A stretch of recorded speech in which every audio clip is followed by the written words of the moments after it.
That one might have been a little bit low to Hernandez, rung up on strike three. But as you mentioned, it sometimes it takes a half an inning or 10, 15 pitches for the umpire to get adjusted. Beautiful day after having the cold weather and the wind blowing all day. Okay, I think we're live. One thing that I Um, have to contend with, Maybe a couple bit of we got a technical difficulties with the cameras, but nonetheless, we're here. Um, Connor Darnell here and Taylor Thomas. Taylor, what's up? How we doing? One of the two with the camera issues here, but nonetheless, we got the baseball game on, and first pitch has just been thrown, so this should be a good one tonight. You know, I can't remember who we had in our quick picks. You wanna give us the quick rundown on who took who before we get too far into this game? Yeah, so we were as a staff 3-1. Three of us picked the home team, the Faulkner Eagles. That'd be myself, Tyler, and then you, Connor, and then Robbie took William Carey. So I know on the podcast too, me and Tyler were pretty split down to the very, very end of recording there. As it looks like we got a fly ball down the line. Going to be a double for William Carey. One out double in the first. But yeah, us two on the call here, and then Tyler took Faulkner, Robbie took William Carey. So this should be pretty interesting how this shakes out. I don't know if you're like behind on me or what, but you let me know when they throw this first pitch to this next batter. I want to see if we're Okay. synced up. Yeah, I've got one out, runner on second base. Okay. And the catcher, I'm gonna say the catcher just caught it now. Okay, so I'm about a couple seconds behind, but we can roll with that. I can go ahead and screen share if you want. That way you're watching Yeah, the same thing. Yeah, go ahead. Oh, what's this stuff? Can I hide this? Sure.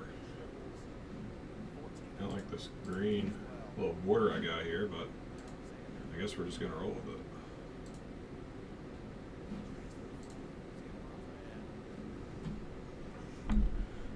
Well, you know, Taylor, this is kind of something we dove into this last year. If you remember, we did the who's in, who's out, which I thought was incredible. How do I get this thing to stop? Can we hide? Yeah, I don't know. We got the green border. Sorry, everybody that's watching, but you know, we kind of dove into this last year. We did a few different things. We did the who's in, who's out, which was by far probably our most successful stream of last year. That ball is hit to the right side. Easy out for the first baseman. You know, this is a 3-game series, Taylor. You know, William Carey's obviously has the chance to strike first. You know, what's your predictions on the series? You know, is it a clean sweep by somebody, or is it going to be a 2-1? You know, what's your thoughts on that? Man, I really can't foresee a sweep either way. I mean, both of these teams are just too good, I think. But I mean, crazier things have happened, and we've kind of seen that this year, almost every single day. I mean, already today, and as you said, I'm just seeing that out there. So we got 2 down, runner on third, in the top of the first for William Carey. But we already saw today. We were looking at scores throughout the day today, and Southeastern, the 4th-ranked team in the country, fell in 11 innings already. So crazier things have happened every weekend. Today as well is included in that. So we'll see. But I can't foresee a sweep, honestly. I think both of these offenses are really, really good. And, you know, we have Marco Ozuna on the mound tonight, the Faulkner ace. So you got to like Faulkner's chances in this one with their guy on the bump. But we'll see how this thing shakes out. These are two programs that are blue bloods at this level. Obviously, it kind of goes without saying what Coach Halford and Coach McCarthy have done and the amount of World Series that they seem to be in every single year. So a really, really talented ball game nonetheless. You know, I think it's Carter Moles that's on the call tonight. I can't remember. We've got the stream turned down just a little bit so everybody can hear us. But I'm thankful for Carter because he sent me this, this little stat quick facts thing in my email, and I think he said at the top of the air. But where is it? They have a combined. These two head coaches have a combined wins of 2,196 wins, which, you don't see that every week or, probably once a season when these two teams meet. Yeah, without a doubt. I mean, you got the active wins leader all time and Coach Halford, and in the opposing dugout, and then obviously Coach McCarthy. I mean, I that was the first thing I mentioned when I was typing out the Big Series of the Week article last night. That's on our website now. Go check that out to get some more insight into this matchup. But yeah, I mean, Faulkner had been to 9 straight World Series from 2013 to 2022. Obviously, William Carey's a mainstay in that. Coach Halford's the active wins leader currently. McCarthy's in his 15th year. So these are two of the best coaches at this level, two of the best programs at this level. So you really can't ask for much else, especially with conference standing and implications on the line like they are tonight. We posted the standings. What was that, last night? Mm-hmm. I can't remember off the top of my head. Is William Carey leading the Southern States? Yeah, so it's William Carey and Faulkner. Faulkner was tied with Loyola, same conference record. Coming to today, Loyola dropped game 1 of their doubleheader against Middle Georgia State. So Faulkner has a 1-game lead currently. Interesting. Or excuse me, that'd be William Carey with a 1-game lead. I'm sorry. And I'm trying to think, who does William Carey have left? Did we cover that at some point? Yeah, so William Carey, it sets up really well for the month of April. So obviously William Carey and Faulkner are going at it tonight and this weekend. Next week, Loyola gets, in 2 weeks, or next week, Loyola will get Faulkner. So Faulkner will get that test, and then I believe William Carey and Loyola still have to play as well. So all 3 of the teams at the top have already will match up to end the season. So it should be very exciting and one of the toughest conferences that we've seen so far this year. I mean, it's a stacked, conference. I don't know how many teams they've had come out of the opening rounds or come out of the. Oh, what am I trying to say? Make it into the opening rounds the past couple of years, but I mean, you can always bank on 3 teams getting out of here. I can't remember if they've got 2 bids. I'm kind of all over the place. I haven't been locked in with that lately, but I think they get 2 bids, don't they? We covered that the other night. Yes, correct. Southern States would get 2. So, I mean, this is no shocker to see 3 or 4 teams make it in. They've always got competitive ball. I think Bruton Parker, they're in this conference, aren't they? Yes. I believe Abraham they made Baldwin. Abraham Baldwin being their first year in the league. I mean, they've been impressive. They kind of got in the rankings there for a little bit. Well, our rankings, that is, and then kind of struggled since, and then later fell out of our media poll. But they're still playing some good ball. I can't remember. I'd have to go look at their schedule, see who all they got. But yeah, this is pretty good conference. Can't brag on that enough. Yeah, and it looks like Connor Wilson getting the ball tonight, opposite of Marco Zuna for William Carey. That's something that me and Tyler touched on in the episode last night. This William Carey offense is lethal. I mean, you have 1 through 9 really, really dangerous hitters. We've already seen them have a double from DJ Booth from the 2-hole.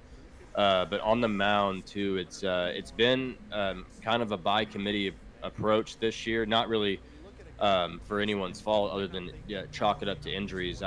We're assuming Matthew Davis, who was the Arkansas Little Rock transfer to start the year for William Carey, assuming that he's dealing with something. He hasn't made a start since March 7th. But Connor Wilson has been a guy that started a lot of games, too. He'll get this ball on Friday night. But William Carey's got a really good bullpen and the guys with a lot of innings, too, like I was just talking about with roles kind of changing as the season goes on. Luke Lysette and then Lane Giroux, 2 guys that have logged a lot of innings already out of the bullpen. So I kind of expect that to be a key factor for William Carey. Like I was saying earlier, Faulkner's got their ace on the mound, so they hope he can get deep into this game and deep into this lineup. But that's no easy task. Yeah, I think it's something to deal with being named Connor, just being an absolute dog on the mound, speaking from experience. So he's got the big thumbs up for me. I figured you'd say that. You have to work that in there, man. Yeah, I mean he also spells it just like you as well. So Okay, then he has some good. I would like to brag on his parents. Good for them. They spell it right. Whenever you and get a we've chance, already Taylor, you might throw that tweet out on Twitter saying that we're live, and if you can link it. yeah, I can do that for you right now. I'm about to have to While I'm update our Drover baseball. while I'm on our page too, we've already seen some crazy stuff happen today. Like I was saying, Southeastern already lost game one of their doubleheader in 11 innings. We've seen LSU Shreveport break the best start to a season in NAIA history. They won their 38th straight game in a row to move to 38-0 in game one. Isaac Rohde shoved on the mound. And then Draven Ziegler just finished up 5 innings. They won game two, 12-2. So Shreveport's now 39-0 to start the year. Good God, I mean, you know, you go on the streaks, and at some point you expect to lose. Like, you'll just run into somebody, and they haven't played a soft schedule. Like, don't get me wrong, there's parts of, like, conference play that, isn't the best, but that's just how it is in every conference. But you'd think they'd run into somebody that might just sneak one, but they have just continued to get it done, and it's very, very impressive. Yeah, I mean, and even too in that, I mean, it was a pretty historic day individually. Isaac Rohde, uh, first to eclipse 100 Ks this year, back-to-back years for that. He did it last year on his way to being, first team All-American, and well on his way for sure. That was incredible to see. I mean, that guy's just, he walks out there, gives you 7 innings almost every time. Same goes with Ziegler too. So I mean, it's really their pitching staff. And then honestly, Connor, one of our good friends, I mean, Jordan Schwellenbach, now over there as the pitching coach in Shreveport, and he seemed to really, really make his mark. And with guys that are talented like that at the front of your rotation, it helps out a lot. Yeah, I mean, I knew Schwellenbach at his time at Central Methodist, and I can't say enough good words about him. And the conversations that we had at first of all, let's hold off on that. I thought they might have had something going here that looked like the ball down the line, but I think it ended up foul. Yep, he's walking back to the plate. So, but no, Schwellenbach over there is great dude. Can't say enough good words about him.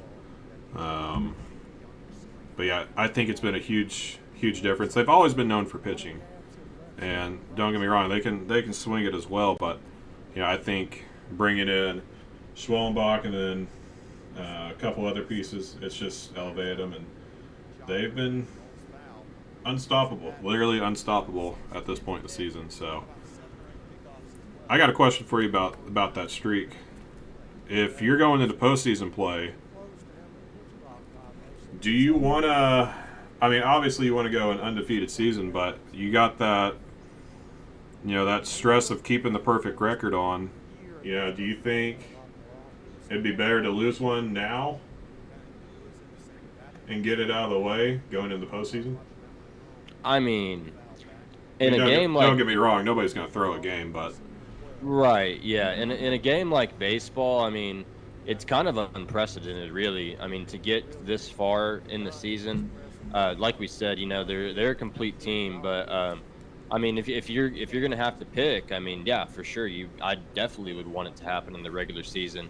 And I know Neff probably doesn't talk about it much, but I mean they've got to be highly motivated too as they finish up the regular season. Obviously they finish up with Southwest tomorrow over in Hobbs, New Mexico. Then they'll get Houston Victoria, the really, really highly anticipated one, next week at home on senior weekend. And then obviously going into the conference tournament. I mean, Connor, they haven't won their conference tournament in the Red River the last 2 years. So you definitely know that they're going to be locked in on every single game. And it kind of shows so far, but especially once they get to that conference tournament, because I know they're going to want to take that one for sure and be playing their best ball at the right time. Yeah, I mean, you know how they play, and I've seen them play in May. I guess that's our equivalent to playing baseball in October. But they're going to dominate. the entire regular season. I'm curious to see this UHV series coming up. And I think if there's a team that's going to do it, you know, people thought Texarkana was going to do it last week, and they played a close game. But I think the next team that has a chance is going to be Houston Vic. I think they're going to roll out some arms and hold him and shut him down. Not necessarily shut him down, I shouldn't say, but I think that might be the best. That might be Big Series of the Week. I don't know. Yeah, and I think, I mean, you were talking about it the other day, you know, next weekend, not to get too ahead of ourselves because it's still Friday. We've got a lot of games going on both today and tomorrow, but next weekend's going to be, I mean, just elite baseball, elite matchups across the country in almost every single conference. I mean, we talked about conference races this past week. There's some really, really close races going on all across the country, and it kind of speaks to the parity of what we've seen so far this season. But next weekend, highlighted by that one, of course, I mean, you have the two best rotations in the country are going to go at it, with Shreveport's rotation, obviously, and then Houston, Victoria. Guys like Brady Parker, John Jones, Mason Longoria, Julian Garcia. I mean, we've seen those guys put up some elite numbers all year long. I can't wait for that one. Yeah, it's going to be impressive, man. There's going to be so much good ball. There's still a lot of good ball this week. Oh, and there's our first run of the game. And he's going for two. Oh, man, they cut it. I think they might have had a shot if they don't cut it there, but yeah. Faulkner strikes first. Yeah, Orlando Lodori, I mean, a guy that we highlighted, one of the RBI leaders on the team, him and Eduardo Martinez as well. Just guys that have performed all year long, and they were going to need their big-time bats to step up so far, and that's a big-time swing there to get that first run on the board. And getting the first run on the board in a matchup like this, it helps your team's confidence out a lot since you're facing such an elite squad on the other side. You know, I need to get the stats pulled up. I think the stats are definitely ahead of the stream that we're watching here. Oh, take that back. I guess they just updated. And if you guys are in this the YouTube live right now, leave us a comment. Let us know if you guys can hear us all right. Everything like that. It says we got 5 people in here so far. Waiting for that tweet to get a little bit more traction and people's games to finish up, so they'll jump in here. But I imagine we'll get a couple more once some of these doubleheaders wrap up. Yeah, if we have any audio issues, let us know in the comments, please. We'll have that pulled up. I think we'll put it on Instagram too. Great decision. You know, something that me and Tyler have talked about all year long is like these big series of the week matchups. I mean, it's been incredible all season long. I feel like every single week we're highlighting the top 10 matchup as Martinez tries to steal third. It's going to be a hit by pitch, so runners on first and second, 1 out still for Faulkner. On the downside, Orlando's got third stolen if he gets away from the ball. Yeah, this looks like I've seen tons of videos of this place, but this looks like a nice ballpark. Yeah, I know it's just talking to Robbie and talking to guys associated with there. It's just a tough place to play. I mean, when you get out of your home state, obviously for William Carey, just going over to Alabama from Mississippi, but you know, I can kind of attest to that too. I've gotten to play baseball in that region of the country, not at the college level, but at the high school level, and then obviously, like everyone, typically in travel ball. It's just it's a different brand for sure down there. I mean, that region is successful at every single level. I mean, talk about, you know, Mississippi State and Ole Miss winning back-to-back Division I World Series. Obviously, we talked about what Faulkner has done in their history, so it's no surprise here. I mean, just looking out at this 2013 national championship, that kind of holds a lot of weight for sure. And if you guys are tuning in, oh, what happened here? I'm having to go back and do some research with I'm also covering the Drovers. No stranger to that, covering the Drovers. But apparently it's 2-2 now, so I gotta figure out what happened. Looks like you guys had a hell of a day at the plate in game 1. Oh my god, it was incredible. I don't know how many bombs we hit, but we hit pretty good amount. It was 8. It was 8 Good home runs. runs. Norris said, "Sick overlay, guys." Thank you, Tyler. We appreciate it. Oh, Norris popped in? Hey, I try, man. I really do.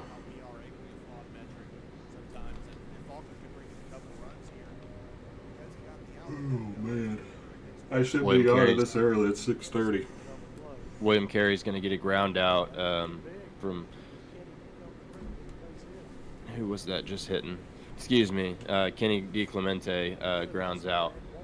So 2 outs now for Faulkner, still threatening 2nd and 3rd in the bottom of the 1st. Norris, if we had to turn on, obviously we're going to keep our eyes here for a long time, but say, somebody gets up 2 or 3 runs where it might be comfortable for a little bit, we're going to think about doing some possible other games, but I don't know what's all out there. Taylor, do you have that list that we were talking about?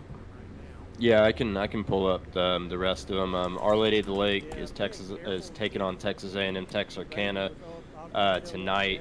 Obviously, the Drovers are looks like it's up 3. You're up 3-2 to Connor in the top of the 4th. We'll take that. Hope International's rolling right now. Trey Seeley, another gym in game 1. They're currently up 10-0 over Benue Mesa.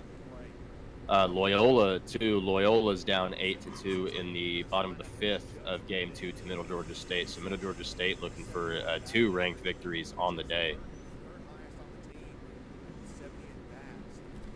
And I'm going to keep going. We might have to turn on some West Coast baseball. Connor, just not to cut you off, but as I'm reading that, the Taylor Trojans are currently down right now 5-1 to Goshen in the top of the 6th, and that is in Upland. So. You said top of the 6th? Yes, Taylor took game 1 of the doubleheader. Goshen looking for an upset right now. That could be big, and I just talked about it at the top of the show. With parity around the country and today already, we've seen teams in the top 5 take an upset loss. So Goshen looking for a big one too. I might have to figure out how to put like a little, score bug at the bottom with a couple of games that we're watching or keeping our eye on. Could be cool. I enjoy that idea. Could be the move. This is we have all of our serious content all the time. This is kind of just something, kind of sit back, relax, but we obviously want to inform people and cover people as much as we can tonight with the stream, but we're kind of just hanging out, doing our thing, and I don't know what else we'd be doing, Taylor. We watch a ton of NAIA baseball every Friday, Saturday night. I would be doing exactly what we're doing here, except just knocking out scores and everything like that, like the normal Friday night for me. So yeah, this is pretty normal for us, as you said. Duplicate the window capture. Let me try that. I might have to. Got a mound visit already for William Carey as they have loaded the bases with 2 outs. Oviedo got on base. Looks like Kenny DiClemente walked, so Oviedo's up, bases loaded, no outs. Taylor, give me 3 games to watch. 3 games to watch. All right, let's pull it up. If you guys, honestly, I know we only got like 6 people in here, but if you've got something or a game that you have your eye on, let us know, and we might tune into it. We'll put a little live stats thing. Ooh, Brian and Reinhardt 3-8 in the top of the 8th. I was just about to say that one was 3-3 in the 6th inning, or right before we jumped on here. Yeah, no, definitely that. I would say Brian Reinhardt. That's a really fun matchup in the AAC. Those teams are separated by 1 game in the conference standings. For sure, though, let's definitely if you can, let's get that Taylor game on if they're able to, because they're They're down 4. They're going into the last inning. Okay, let's see what we can do here. We gotta find Taylor's. Oh, they're on YouTube as well. I was gonna say, I think they are on YouTube. They do it incredible, and that's one of my favorite streams to watch. I know we talk about that all the time, but yeah, they do a great job at that broadcast up there. That's no doubt about it. Okay, we might have to have this just on. Yeah, let's do that. That's what we're gonna do. So we're gonna go down here, duplicate a window capture, right? Display capture.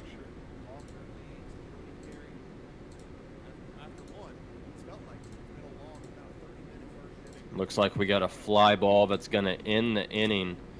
William Carey gets out of the jam. Faulkner scores 2, up 2-0, heading to the second already. Got to like that for Faulkner, especially with Marco Zuna on the mound. They have Connor Cook, a guy that probably wasn't going to be the Friday night guy to start the season for the Crusaders. They get his pitch count all the way up. 39 pitches there in the bottom of the first. So that's big time for Faulkner as this game plays out. 2-0 lead though after 1. Dude, you keep going. I'm gonna figure out how to do this. Yeah, and while you're at it still too, obviously, like I just said, Hope International rolling still the 3rd-ranked team in the country, 11-0 in the top of the 5th. USAO obviously in a close game right now, 3-2. But as I said, Southeastern already dropped a game. Taylor is on the verge of an upset at home.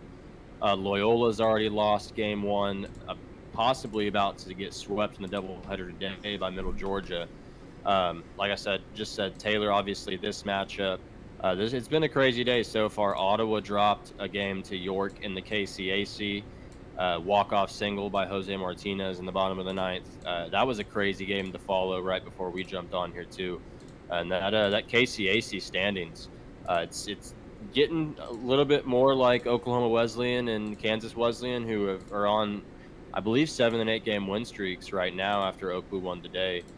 They're still tied for the lead there, number 1 in the KCAC. Ottawa had hold of that lead for most of the season so far, but has dropped a few games in KCAC play over the last 2 weeks. I think they sit 3 games back now in the loss column. So that's big. Talking about matchups next week, Ottawa and Oklahoma Wesleyan is one that we've had circled to end the KCAC season. That one's going to be huge. But right now, Ottawa's going to definitely need some help to have that gap shrink today.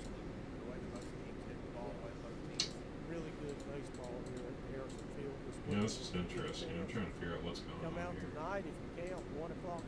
I'm just updating the score sheet right now, just finishing up or posting some cancellations and everything so we don't get confused later on in the night.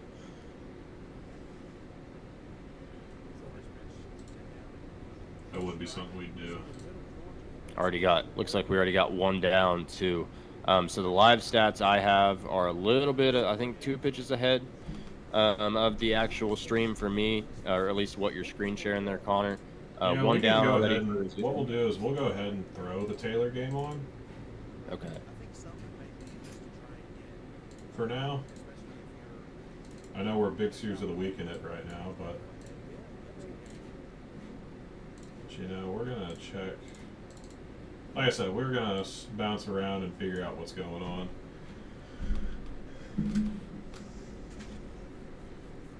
This says top 6. Is that correct? That is what it is showing on Presto right now. Yes. So yeah, I probably shouldn't have tiled this big series of the week. When is NAIA Ball After Dark? As soon as we hear the first crack of the game. I mean, maybe.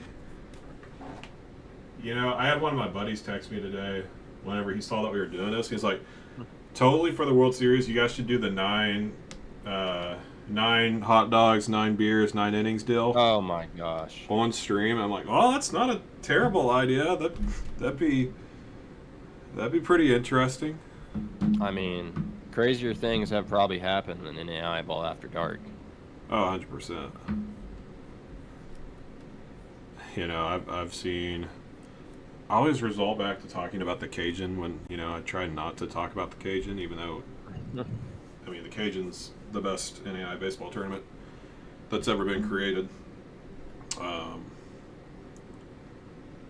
You know, you hear a lot of different things when you are at the Cajun Collision. Remember first year, I'm not going to say what school, but there was some stuff said on a video that I recorded, and I guess the AD called the coach and said, "Hey, you can't be saying that." I'm sure you can take a guess on who it was, but feel free to text me if you have an idea. I think I have a pretty good idea. You said, was that the first year I was there or the first year of it in 21? This was, well, I was still playing in 21. Hey, And Taylor, forced at the plate to cut down a run, you know, that's big. keep it 5-1. This is, you know, Taylor's dropped, how many have they dropped in the last couple weeks? Well, they had that. Nice, Tyler. You don't have to get me started up on that. It's already there. Yeah, no. Taylor had that big win streak, I believe, up to 14 games. Dropped a game in the Mount Vernon Nazarene series. That's kind of what we were talking about with LSU Shreveport. I mean, it's such a hard game to predict. Baseball is. It's why it's the best sport out there, and the hardest thing to do, obviously, in sports is to hit a ball. So when you play a lot of games like this, especially for a team like Taylor, you're going to get everybody's best shot, and that's kind of been true over the case the Crossroads League play as the season has progressed. But right now, I mean, too, we saw in Game 1 Gable Pentecost go 5 shutout innings with 11 strikeouts against this very same Goshen team. So that's big for Goshen to jump on them now, holding that 4-run lead in the top of the 6th, threatening with the bases juice to hopefully extend that lead. You know, if Taylor gets out of this, we're going to switch back over. And as I say that, there's a ball to the outfield, and it looks like the center fielder is going to come over and take that. While we're in between innings, we're going to head back to Faulkner and William Carey. Faulkner now leads. I don't know if they scored that second run. And, well, I guess they had to, so I don't know what I'm talking about. Join the Trojan Club today and Oh, support we got Taylor's matching student audio. athletes That's 12 neat. months a year. The Trojan Club has 4 different levels of membership for you to Chill out. To the bottom of the second, Faulkner leading 2-0 on the Faulkner Sports. But yeah, While we're you switch over, well, I was going to say, while you switch over there, Connor, something that me and Tyler talk about on the shoutouts and mentions every week, we get cycles and we get no-hitters. And Midland's Owen Kelly throws a no-hitter today in their Game 1 victory against Dort, 7-0. 7 innings, 1 hit, 1 walk, 12 punch-outs. God. You know, I think, you know, how many punch outs you said? 11? 12. 12. Yeah, I think. I mean, what could beat a no hitter that with 12 punch outs? I mean, somebody'd have to strike out. 18, 19 to even have a shot now? Just about, yeah. I mean, Or I guess throw another hit or another no hitter with more strikeouts. Yeah, and even you know, we saw today Oakwu starting pitcher Evan Four with a 14 punch out game. Gave up 6 earned, got a little bit extended there late, but yeah, I mean that's an early candidate right there, that's for sure. Yeah, I was never fortunate enough to get a pitcher of the week whenever I was in my playing days. But how nice is it to know that you put in a solid performance and, you know, all right, you know, I might be a candidate this week. I might be collecting some hardware. Yeah, no, that's for sure. And that you know, it's funny, every time I see a shutout or something, I will, you know, jump in that box score just in case. And sure enough, another no-hitter already. It's Friday, not even the end of the Friday slate. So I can't imagine what's going to lie ahead tomorrow. We've already seen a cycle this week again. Yeah, Owen Kelly, that's big time. He's been a really good arm for Midland these last couple of years as well. Midland's always one of those teams that, like, kind of hangs around. You know, I don't think they've made the opening round I'm trying to think the last time they made an opening round, but they're always that one team in that conference that they're right there from having a breakout year, but it's like they're just missing a couple pieces. They always take down some really good teams, but it's just like they're right there on the edge, but can never make that push to get over that, if that makes sense. But I mean, Yeah, no, I mean, we I hear a completely lot agree. about them. We hear a lot about them and them having success. It's just, it's just that one little push that they need to, get to where they want.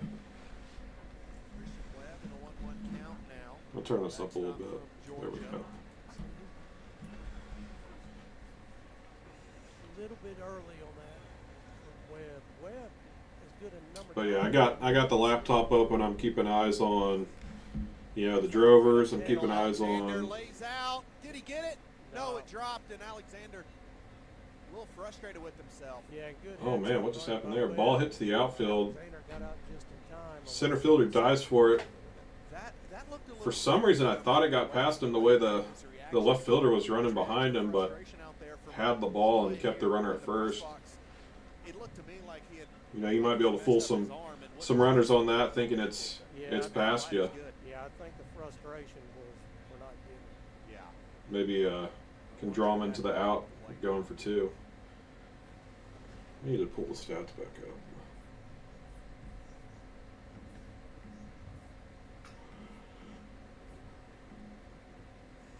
A base hit for Christian Webb. Taylor, how's your Yankees doing today? Faulkner's already turned the order. We actually just got underway tonight. 6:05 Central Time, first pitch against the Giants. That's a good series. The Giants have started off red hot. Talking about your team, I mean, the NL West is stacked every year, and that kind of rings true. I mean, the Giants won 104 games back in 2021, and now the Dodgers, Padres, and Giants, I believe, all at 10 wins. So this one should be a fun one, especially in the Bronx. I mean, baseball in the big market like that just kind of hits different. The ball's right up the middle. Runner's going to go to third. That's a... Oh, man. Ball's out of the glove, safe at third. Runner's going to advance to second. Takes off from it. So you got a single in the air.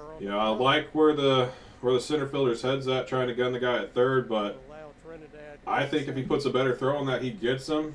Maybe the runner advances to second, but with that ball coming out there, that just ultimately allows the guy to get to second. But absolutely. No, great base running, too. Great base running to keep heads up there.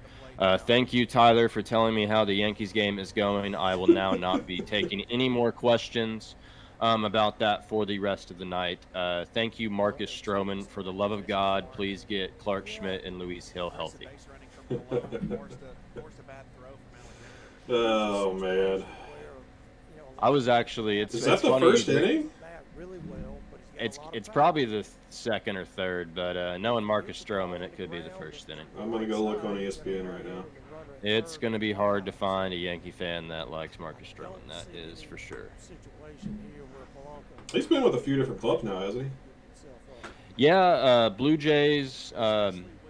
Blue Jays, Yankees, the Cubs too as well. Yeah, he had not a bad pitcher, but some people just. I mean, look at Sonny Gray. Couldn't pitch in New York, but it's the top of the first. Oh yeah, no, get him out of the damn game for the love of God. No, he just got out. He struck somebody out. I think you could start NAIA ball after dark early with the way the Yankees started.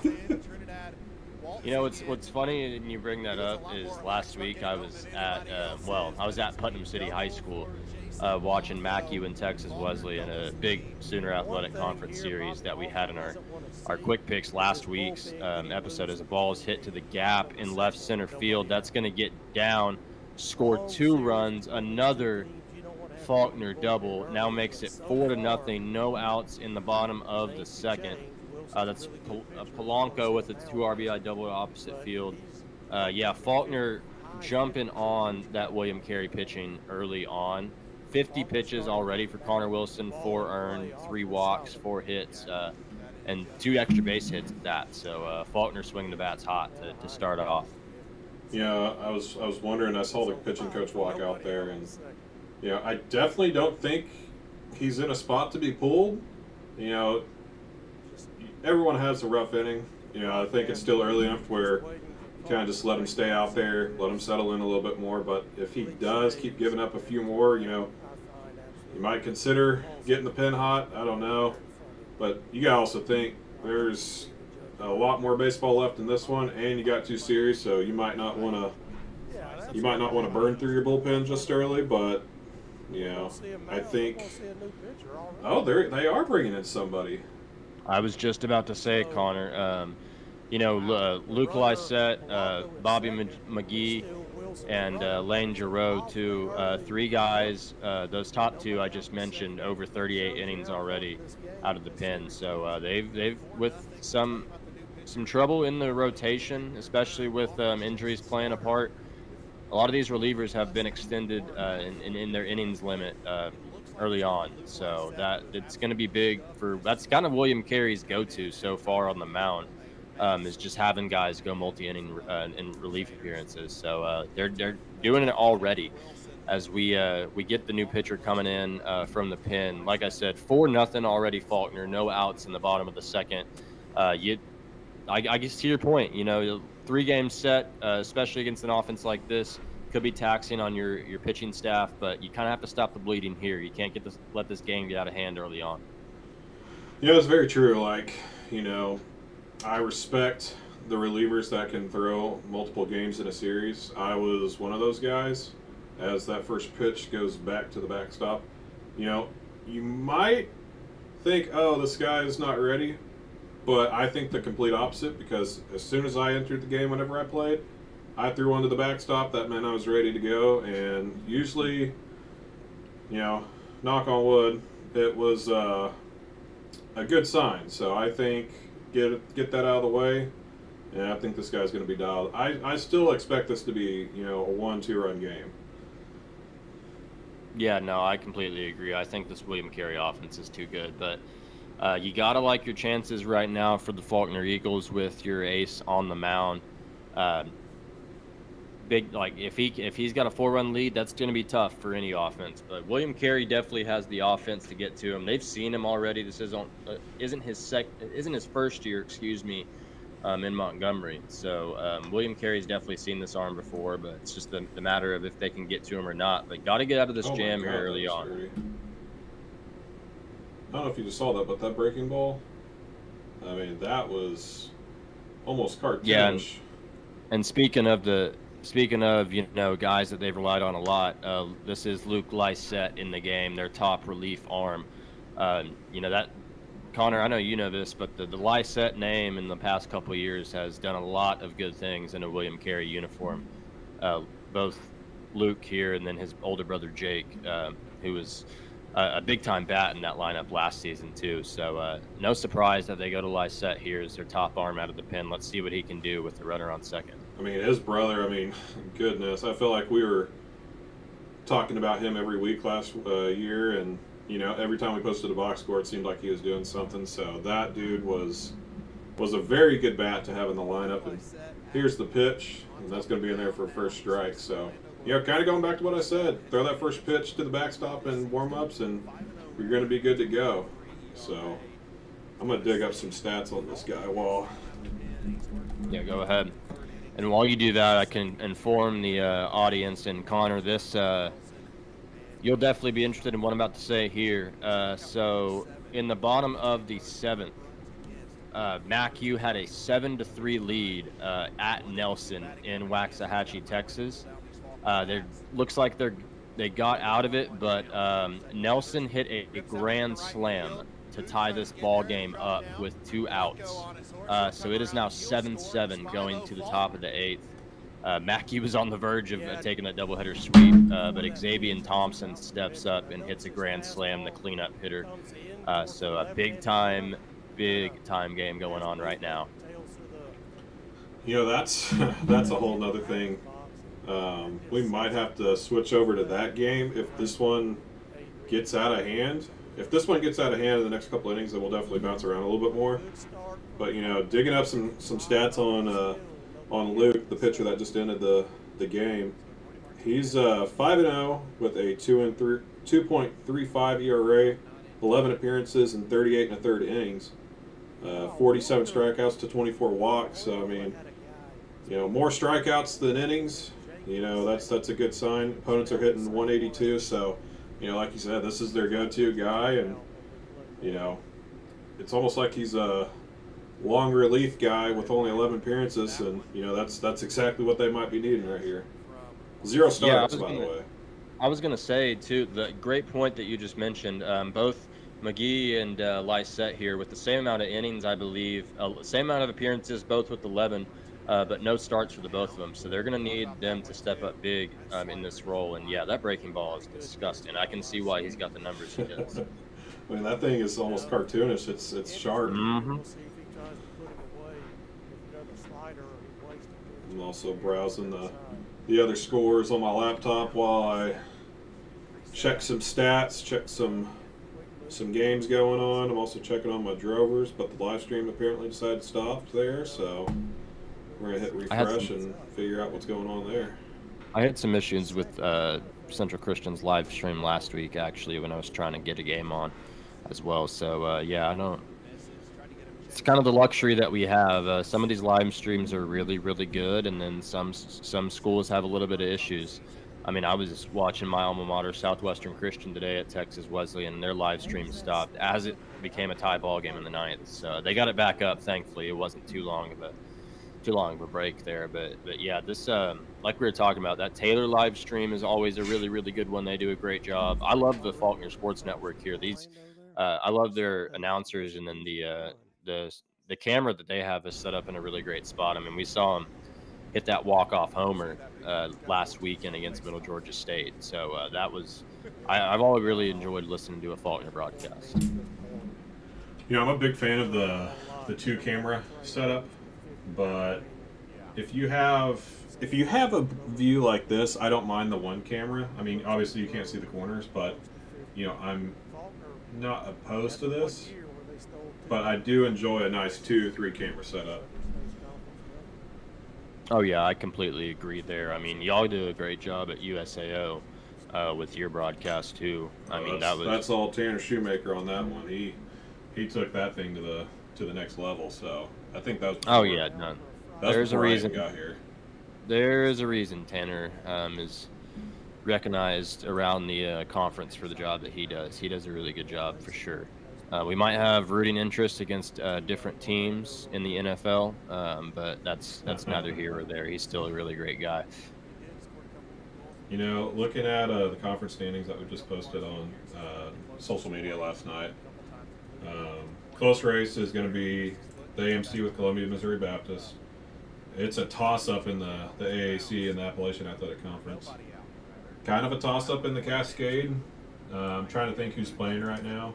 That ball's hit to right and caught. The runner retreats back to first, and we get our first out of the inning here with a still runner on first, and Faulkner's up 5-0.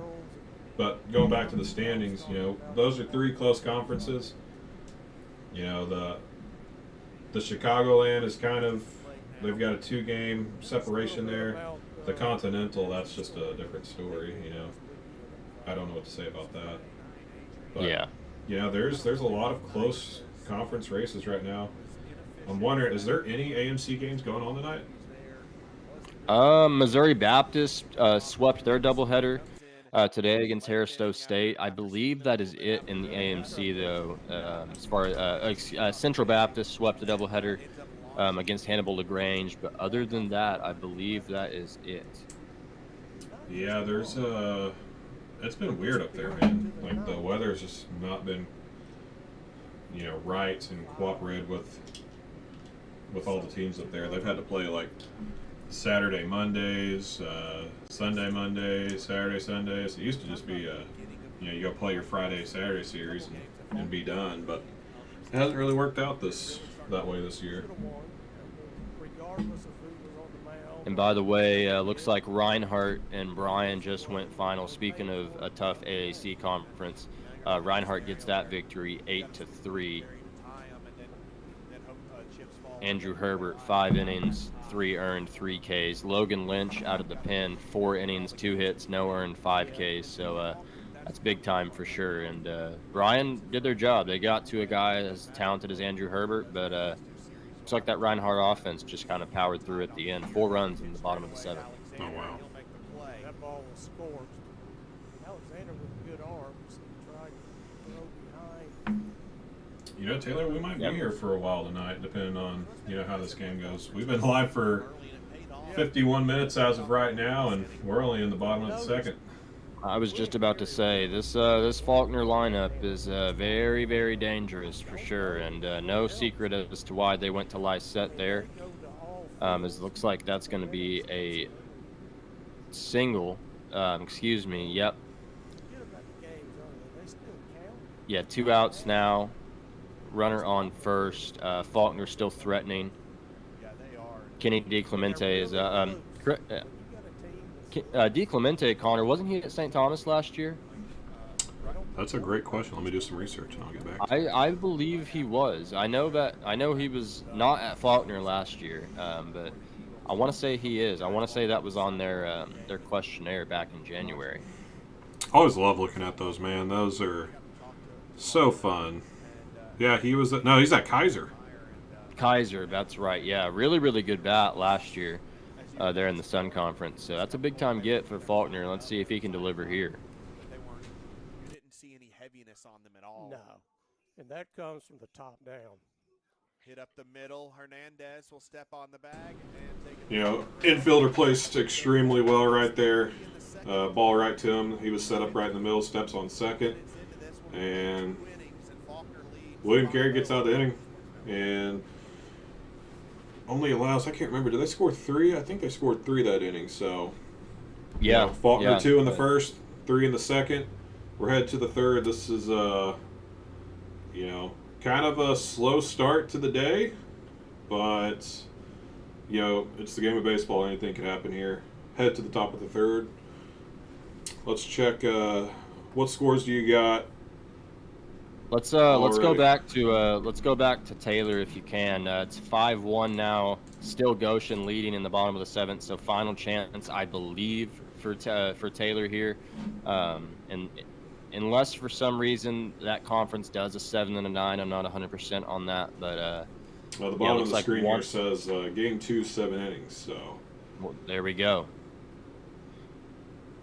Yeah, Goshen on the verge of a big upset.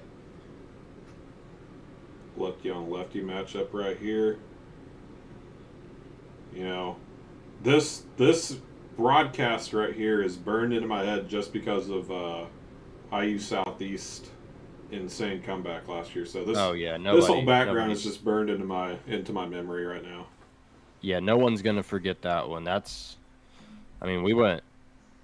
I can't remember how many news outlets that one was on last season. But and that ball is hit to right center and is run down and caught. Runner retreats back to first. I thought that ball was going to get over his head there for a second. Little, the 9-hole hitter, second baseman from Summerall, Mississippi. So now it's 2 outs. Yeah, great play there on the run too. That was a great route by that center fielder. Love me some outfield defense, baby. Shout out to you. So, you know, 2 outs, you know, they're 1 out away. You know, the 3rd out is always the hardest to get, not to put pressure on anybody, but the 3rd out is always the toughest one to get. Especially at this at this field. Especially at this ballpark, yep. I'm glad you thought the same thought. You know, I didn't mean to set it up like that, but a huge upset.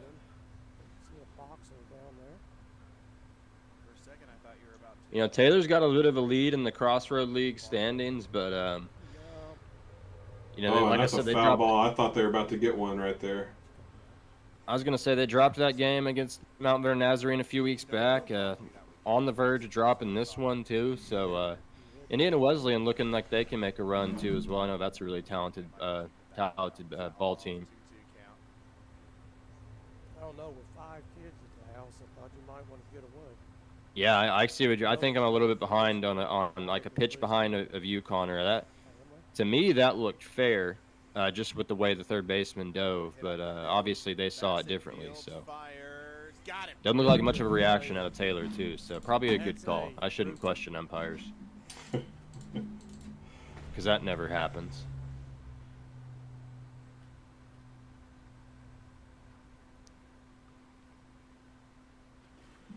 So I'm gonna pull up some scores here on the laptop while we've got a little bit and we're watching this game wrap up. So just starting at the top, Kaiser defeated Warner 3-2. Kaiser's been kind of, would you say they've been kind of up and down here in the last 2-3 weeks? Yeah, I mean they're I believe sub 500 now in Sun Conference play. I mean we know how tough that conference is, but yeah, Kaiser started off, I want to say 14 wins in a row. Dropped a few as we get on into April, so they'll need to right the ship, especially. I mean, Warner even took that game from them yesterday, and they played 2 run games today. So Warner's been testing themselves. And Connor. Yeah, did you see that? I did. I thought we were about to get a rundown of last season with an error, but no. Goshen second baseman bobbles the ball, recovers in time, throws the runner out at first, and we have another top 25 upset as the 15th ranked Taylor Trojans fall in game 2 to Goshen 5-1. Eric Pettypiece, complete game, 1 earned. Have a day for him. I feel like that's going to be in a tweet here in a bit. Oh yeah. Big win for them. It's always nice going into somebody's ballpark and winning at their ballpark, but especially taking down a ranked team. That's pretty awesome for them. Well, and even too, I mean, like I was saying, they dropped game 1 today, 11-0. Pentecost struck them out 11 times. I mean, so they jump right back in, and then not only win, but win by 4 runs and kind of really shut down that offense. That's big for Goshen. Big shout out goes to them. I don't think it would have been a really good play for Ozuna to. I like the idea that Robbie just texted us about some hot takes. What's your NAIA baseball hot take? Or you can think on it. We'll come back to that while we go through some scores. But you guys might have to start working that into a little podcast segment. This week's hot take. I mean, I'm sure we can think of quite a bit. I know the creative minds of myself and Tyler could probably cook something up. You as well. I think Norris could easily come up with some. I think he's got. He'd be a good person for that. I think. Okay, just looking at a couple different scores. With obviously we talked about Southeastern going down to Ave Maria. That's definitely an interesting one. When I was putting together the standings last night, I saw Ave had jumped into. It wasn't third, maybe fourth. I can't remember. But it would have been 4th because they're ahead of Kaiser now. Yeah, they jumped Kaiser, and that kind of surprised me. They've been kind of quietly sneaking up. Which isn't Pete a first year? Yeah, he's a first year head coach over there this year. So yep, that's pretty exciting to be in the top 4 in such a powerhouse conference like the Sun Conference. So I doubt Pete's going to watch this, but shout out to Pete Horner. That's pretty impressive. Well, and another thing, too, that kind of stands out to me about the Sun is, obviously with Southeastern being what they've done under Dinkle the last really 5 seasons, going back a little bit further. I mean, they've been the team. And that was the question at the start of the year is, how would Gabe Grinder and his regime look there in Lakeland? And, I mean, so far it's definitely doesn't seem like they've really skipped a beat. I mean, number 4 in the country. But they even split a series last weekend, or 2 weeks ago, against the New College of Florida. And I'm just as a whole in the conference. I mean, Warner has the number 1 strength of schedule in the country right now. They picked up another ranked win against Kaiser, obviously yesterday, like I said. But New College of Florida has taken 2 games from Southeastern and from Weber International as well. I don't know if you just saw that. I hate to interrupt you, but that was a hell of a snag by the second baseman to double him up. I don't know if you saw that or if you're about to see it, but that was super impressive. I just did. That was big time. That was big time for sure. William Carey threatening. Obviously, Ozuna gets out of the jam with a great double play.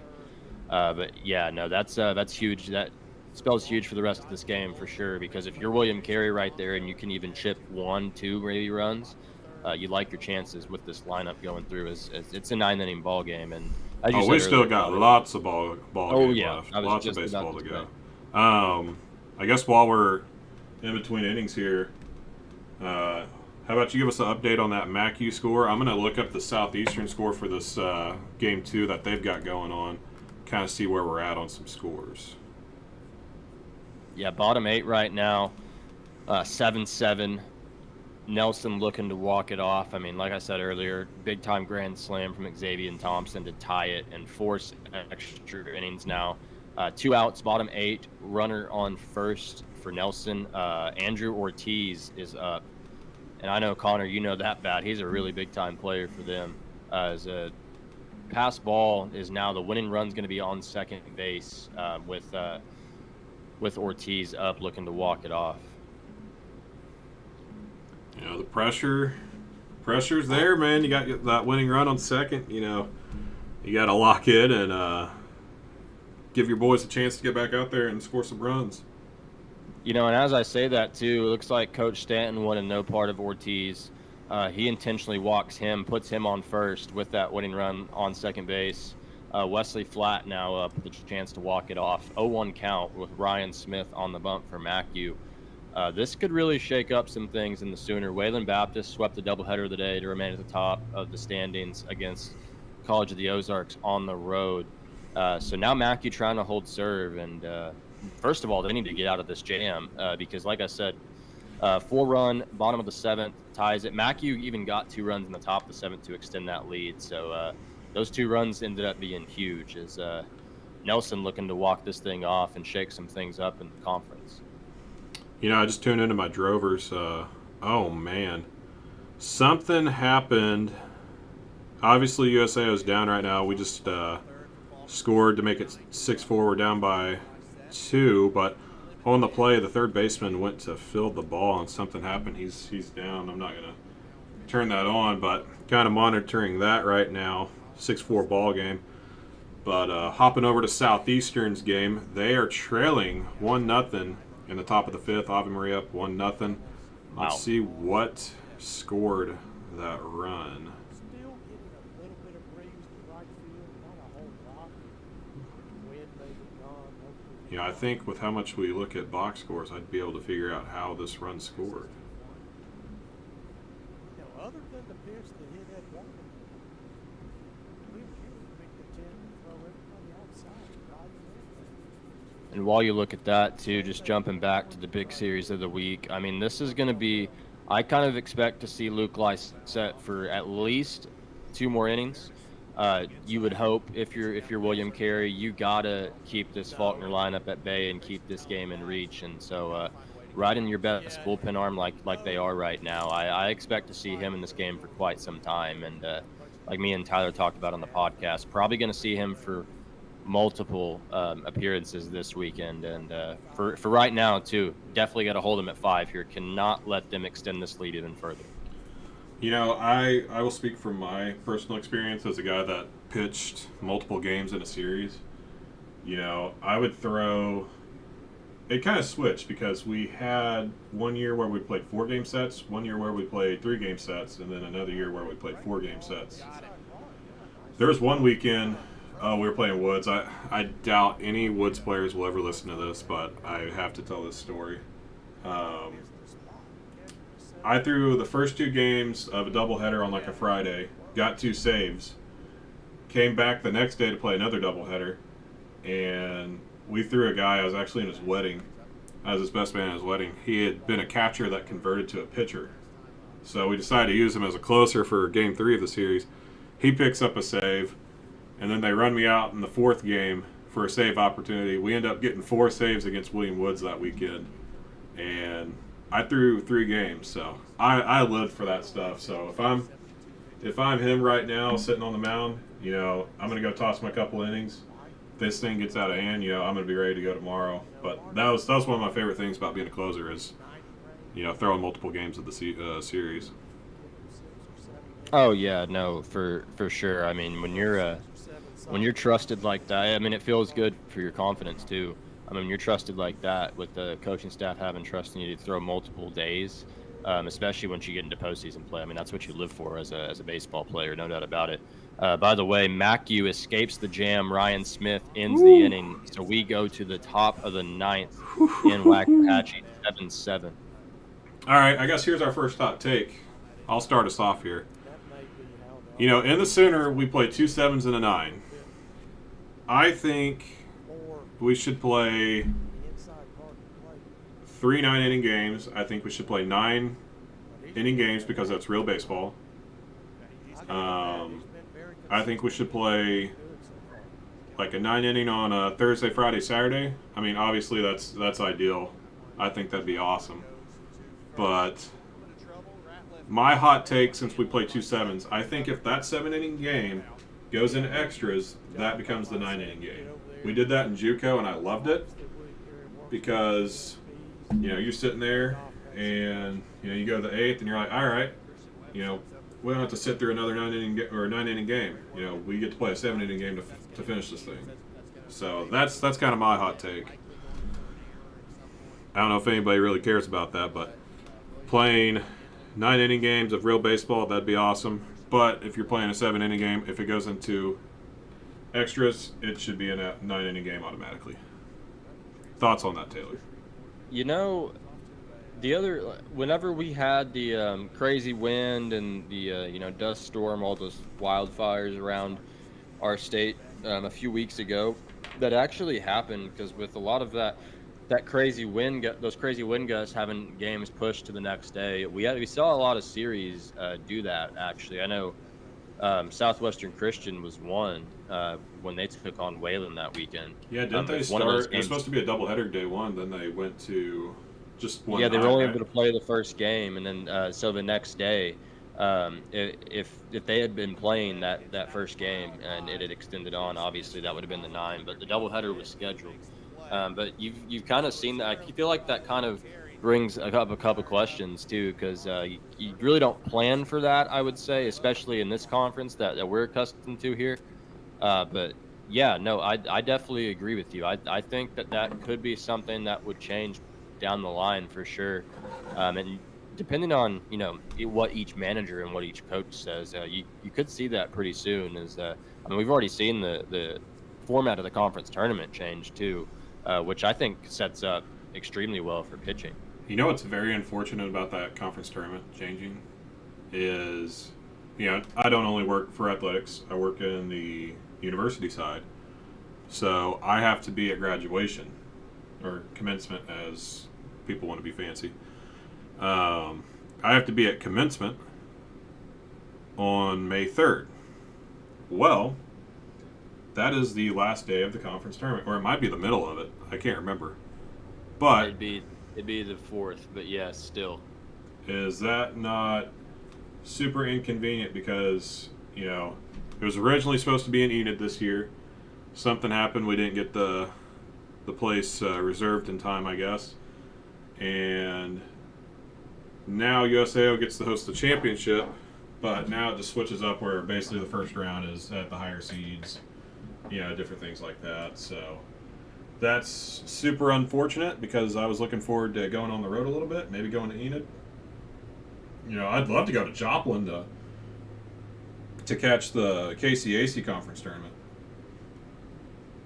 Oh, I completely agree. I mean, especially with how wild the KCAC has been this year. I talked about it earlier, but I mean, Ottawa gets walked off by York in Game 1. Obviously, Oklahoma Wesleyan held serve. We'll see Kansas Wesleyan tomorrow, but it's been a crazy year. And I think the KCAC, I say it every week on our podcast, but we picked a great year to partner with the KCAC because it has delivered some incredible performances and some big-time upsets already. And we still have a few weeks left in the regular season. I know that conference tournament's going to be much of the same like the regular season for sure.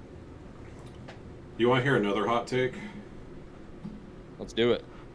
I think New College of Florida is one of the most underrated teams in the country.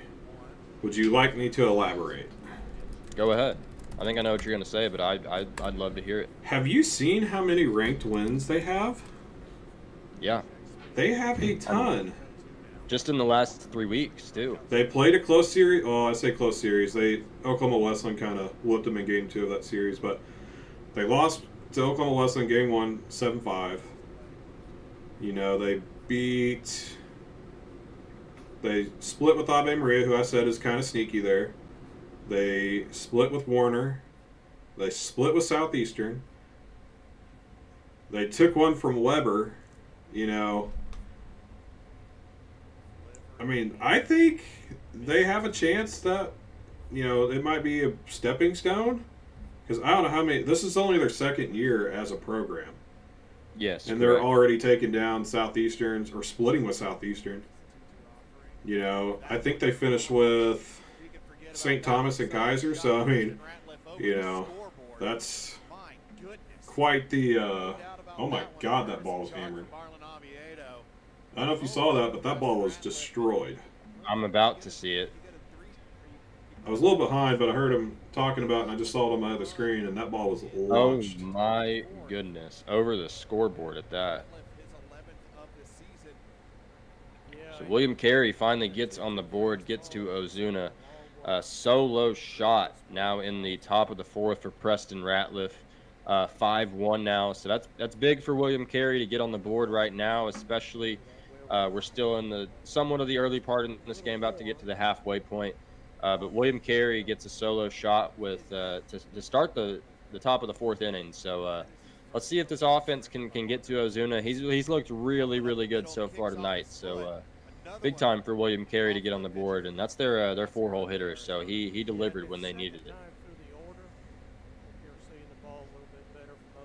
I just saw some. I don't know what just happened in our USAO game, but bases loaded, close play at first. I thought he was safe, not just being biased about it.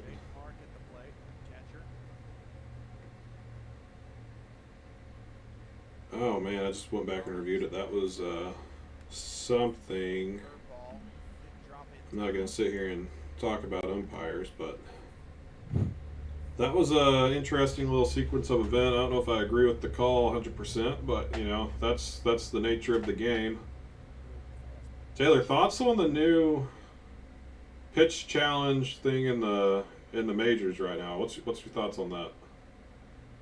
Well, I'm extremely old school. I think that in the recent years, the MLB has changed rules up to cater to fans that apparently never watched baseball in the first place. That's not a hot take. I feel like a lot of people share that take with me. I don't necessarily mind it. I feel like at this point, it's kind of inevitable. It's going to come to the major leagues next season. They're obviously doing that in the minor leagues, did it in spring training. But, you know, I feel like the human element kind of needs to stay in the game a little bit at some point. And we're kind of trending towards it almost not being. I mean, if we get the automatic ball strike system for every single pitch, I mean, you're just having the umpire get told what the call is in your ear. But maybe that's just me being old. I don't know. You can agree or disagree with me on that, but I'm a little bit old school when it comes to that stuff. I agree on that. Like, I'm super old school. Like, I know people love playing on turf, but I like the dirt. You know, just the old school vibes of the game. 100%. I think that's almost criminal to play on turf so much. The whole robotic umpires that they've been messing with in the minors, I don't agree with that. I think that's just crazy that they want to change the game. I still hate the pitch clock. Thank you. Thank you. I know that is a hot take. I know people love the pitch clock, but I get speeding up the game a little bit. But say I spend like $300 on tickets to go to a Cardinals game or a Dodgers game, just any game in general, right? You know, I don't want to go to a major league game and only be there an hour and 45 minutes. Like, I spent that much money. You know, I spent this money on, you know, concessions. I want to sit there and enjoy the nature of the game. You know, if it's 3 hours, 3.5 hours, you know, that's awesome. Just getting to take that experience in. Now, I do understand, you know, if we get a 42-0 game, that's probably going to take a while. Yeah, I think there needs to be something there, but yeah, I don't know. I'm 27 years old, but I would almost call myself an old head when it comes to these rules and all that fun stuff. I'm glad you said that, because I couldn't agree more. Like I just said, I think that they have catered a little bit to the fans that never watched baseball in the first place and wanted to speed something up that doesn't need to be touched. To be honest with you, I mean, I'm not a huge soccer fan. I know there's a lot of soccer fans out there, but I'm not educated enough on the game of soccer to give my opinion on it. So I think that's kind of where I stand with that. But I agree. If I'm paying that money to go to a game, I want to be there as long as possible. And I know some of the new school era, you hear, I like a high scoring baseball game. Well, give me a 1-0 pitcher's duel all day long. I want to see, just one swing change the game. And I go back to the amount of times we've watched the MLB postseason, and that you kind of get into that atmosphere. I mean, you can't beat a close ball game. And a lot of people bring up, Robbie will like this, the 2017 World Series, the 13-12 game.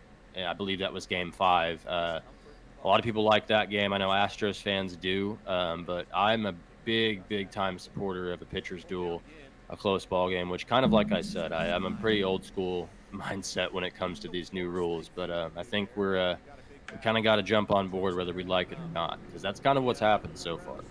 You're kind of talking about a pitcher's duel. I think it was 2020. We're going to get a mound visit here. It was 2022. I had quit my job to do NAI ball. Ultimately ended up here at USAO. But it was big series of the week. It was in Fayette. It was Mid-American Nazarene versus Central Methodist in Fayette. And this is when they had Nick Merkel. And we all know who Nick Merkel is, Oh, yeah, we do. Just an absolute stud. But I watched him throw a one-hitter and lose. He carried a no-hitter into like the 6th, walked a guy, and ultimately gave up a home run. And, I mean, that was one of the best games I've got to see in person. I've got to see a lot of good games in person. Ones that stick out to me, I won't count any that I played in, because there's a lot of them and I could go on for hours. But another game that sticks out to me, it was Shreveport versus Loyola. Winner goes to the World Series in the walk-off bomb against Loyola. I can't remember who hit it, but Aubrey Major. Oh my God, that was such a game, because Shreveport lost the first game that they played against Loyola. Yep. And they had to fight their way back through the losers bracket, and being there, I mean, that was such a fun weekend. Not just because Neff put me up in the horseshoe. Thank you, Neff. But that was just so much good baseball. This is when that Lion was still NAI, and they had Adam West before he transferred to Central Methodist. I got to follow Lion a decent amount that year. Like, I went and watched him play a midweek, maybe it's a Friday or Thursday-Friday series versus Woods. And later in the year, I go to the conference championship. Oh my God, Taylor, let me tell you this story. So, obviously, I don't have a job because I quit my job to do NAI ball.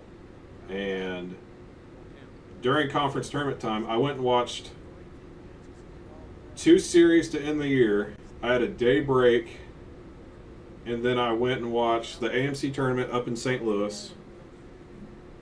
One day got rained out. I stayed up in St. Louis. They didn't rent the venue for long enough, so they had to take it to Division II Maryville. Columbia has to beat Lion to force if necessary. My roommate, JP Schneider, he was a catcher. For some reason, we loved converting catchers into pitchers, like Kenley Jansen style. But we loved converting catchers into pitchers, probably because they threw hard. Right. So JP, caught hundreds of my bullpens, probably what it seemed like. Becomes a pitcher, and oh man, I could branch off right now. He had 3 weeks or 2 weeks of pitching experience back in 21, and then he threw like a 7 inning outing against Olivet Nazarene in the opening round, which was kind of bizarre. I was gonna say. But the next year, he's got a full year of pitching under his belt. He goes and throws a 9-inning CG against Lyon to force it if necessary. We talk about playoff baseball and that feeling. I can never recreate, and I was a spectator. I was doing all of Columbia's media at the time.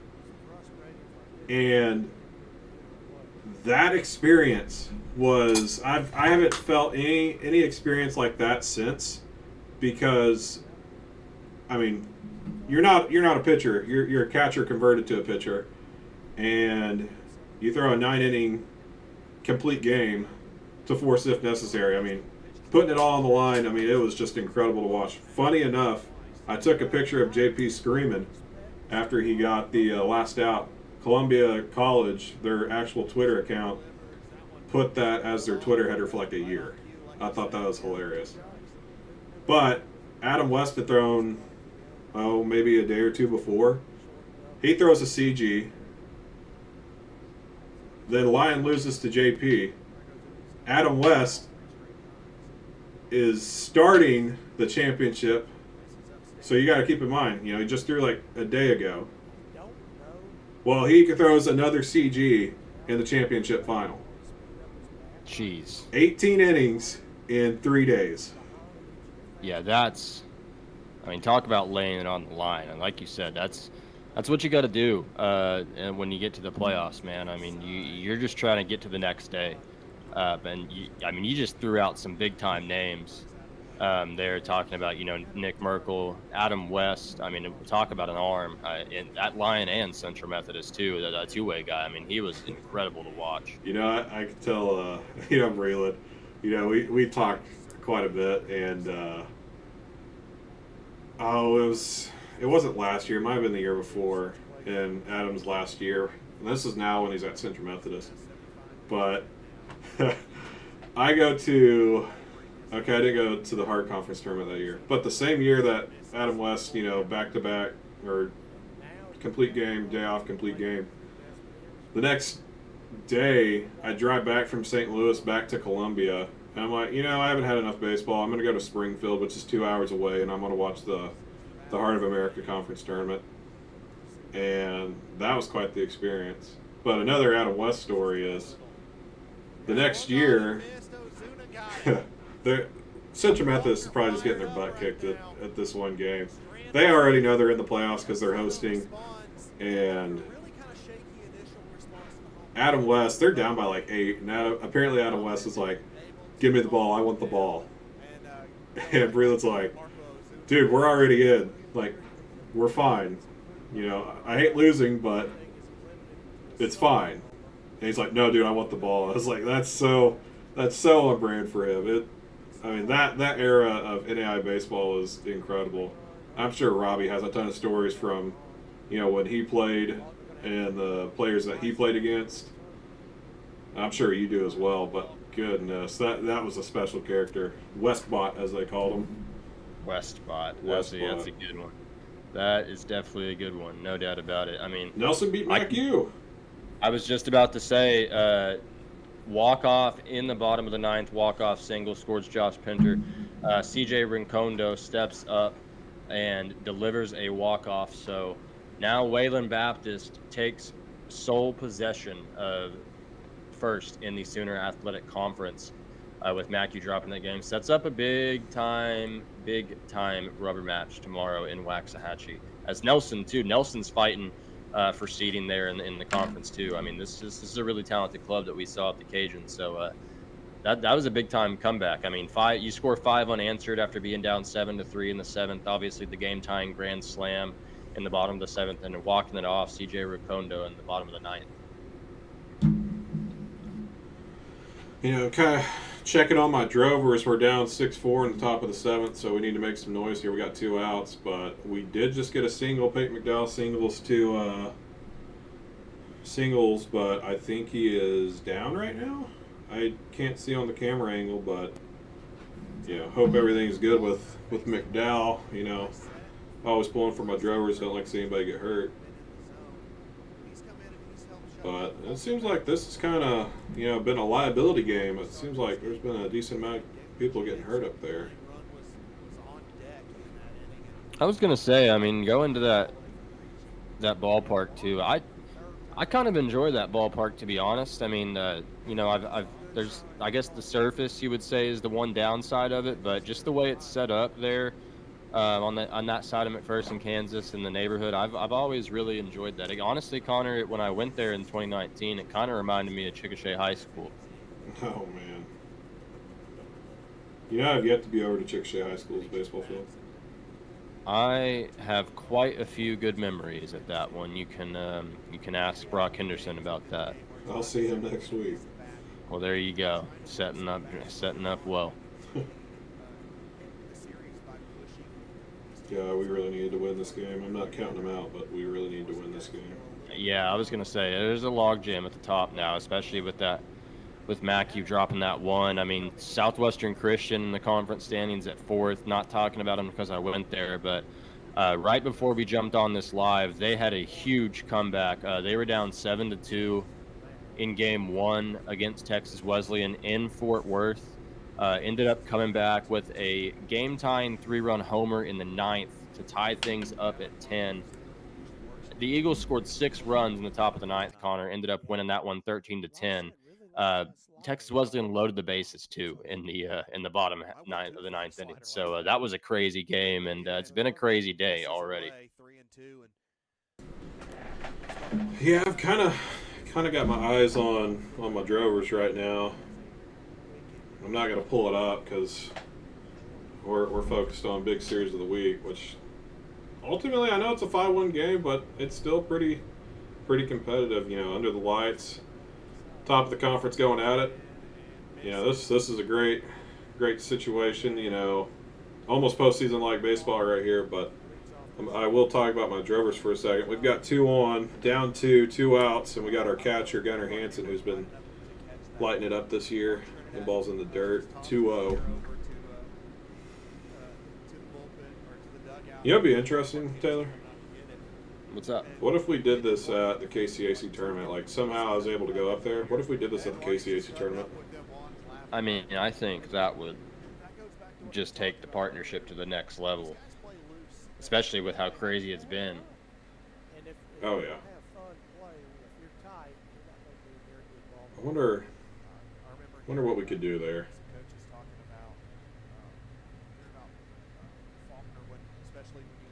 And that ball is going to be foul. Going back over to Montgomery, Orlando Lodori steps up to the plate, runner on first. Luke Lysette still in the game, has held this Faulkner lineup down for a while now as he's in another inning of a relief role and facing the heart of the lineup too. So big time at bat here, and as the game goes on, as Faulkner looks to extend their lead here.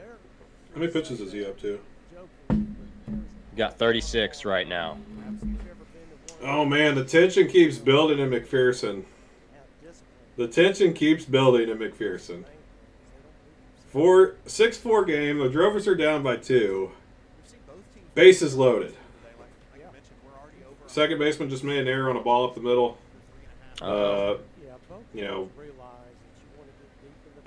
Bobbles it. Ultimately, we're loaded now. I'm trying to. Is that good arm from Central? Is he a righty? It'd be Nick Julian, I believe so, the freshman. Yeah. Yeah, I think this is him. It is. It looks like it is. Oh. Oh man, that one hurts. Is that the ball game? That is the ball game. Yeah. Not to take anything away from Central. They've had a great year. They swept Oklahoma City. I played pretty good ball for them, but yeah, that one as a Drover fan, that one kind of hurts. Man, and to keep it on Central Christian for a little bit, I mean, former Drover Joey Pavlovich there in his first year, I mean, talk about the turnaround he's done at that program as well. I mean, like you said, swept Oklahoma City, 15-24 now on the year. But that, I mean, that was their first sweep in quite some time, almost a decade, I want to say. And not only to do that, but to take a game from the other, perennial power in this conference. That's big time stuff. And like you said, that Nick Julian, that arm, I mean, as a freshman too, I was talking with the MACU coaches last week. His changeup is really, really lethal, and a complete game, 5 Ks against a really good Drover lineup. That's hats off to Coach Pavlovich for sure. I mean, he's done a hell of a job up there already. I'm scrolling Twitter like I do. Was 37-0 the record, or 38, I guess? Yeah, so with the 38th consecutive victory, yes, that would be the new record. 37 tied it. But 41 was the that's confusing, because didn't Point Park go 41-0? Yeah, but the to start the season is the record that Shreveport broke today. But yeah, 41, I believe, and that extended into the postseason. Yes, so that's why those two records are different. Which that's so confusing, because if you go look at it, they didn't win a World Series. Like, make that make sense. Yeah. At least that's what the World Series Wikipedia says, and what all of our statisticians and info people have told us. And just a quick update on the big series of the week. Luke Lysette escapes the jam, 5-1 now, going to the 5th inning. That's big time stuff from that William Carey reliever.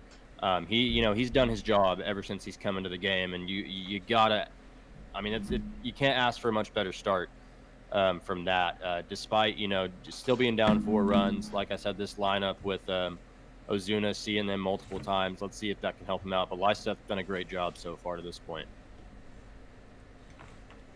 Looking at a couple different games across the board. Let's just run through some KCAC scores today. We're happy to partner with the KCAC this year. We've done some in-depth coverage, and there's definitely going to be some more in-depth coverage coming into the postseason. And it's going to be a very exciting time. I think Robbie's going to do an in-depth article about the KCAC conference tournament, which is going to be exciting. When I was in JUCO, my first taste of NAIA baseball, we were playing Barton in Great Bend, Kansas. And that just happens to be where the KCAC tournament has been all these years. And we got to walk over, watch a couple NAIA baseball games. One of our Allen guys played for Southwestern. So we got to watch Southwestern, and I can't remember who it was. I want to say it was like Friends. And that was quite the baseball game that night. Well, let's take a look at some KCAC scores, if there's some going on. Sterling and Avila's KCAC, correct? Yes, Avila took that. Avila's been a team, too, that has been playing some good baseball these last few weeks in the KCAC. Coach Matt Carpenter, not former Cardinal, and former Yankee legend Matt He was Carpenter. better as a Cardinal. I would hope, but I mean, man, he looked like the second coming to Barry Bonds before he got hurt in 2022 there in Pinstripes. I know my guy Tyler remembers all about that. Yeah, but Avila takes that one 11-5. Some more I'm seeing is Oklahoma Westland takes the game against McPherson 11-6. We hit on that a little bit earlier. Quite the performance out of that. Evangel takes the game against Southwestern 11-9. Scrolling here on the scoreboard right now. Friends is that game actually might be over. Let me double check on that. It says bottom 9, even though Friends is winning. make that make sense. Or did they just walk it off? Maybe it hasn't gone final. It looks like walk-off home run. Walk-off home run by Rodriguez. 2-run bomb to walk He's been off St. having a Mary. hell of a year for them. So good for them. Yeah, and we also hit on York walking off Ottawa. You know, that just kind of continues the storyline of just some weird baseball this year. You know, it's at some point I just think it's anybody's game. I mean, Shreveport's obviously doing what they're doing, but it seems like it's just anybody's game, and the rest of the whole league is just a toss-up. Completely agree there. Trying to see some of these other scores. It might have just been a couple games for the KCAC today. I'll give you one outside of the KCAC that's good right now. Blue Mountain Christian up 1-0 in the top of the 7th against Mobile down in the Southern States. That's pitchers duel. Yeah, pitchers duel going at it there in Mississippi. You know, it's crazy because and I've seen it with a bunch of teams. They'll win. Oh, and the bat goes flying. I just turned over and saw that. The bat goes flying at in Montgomery.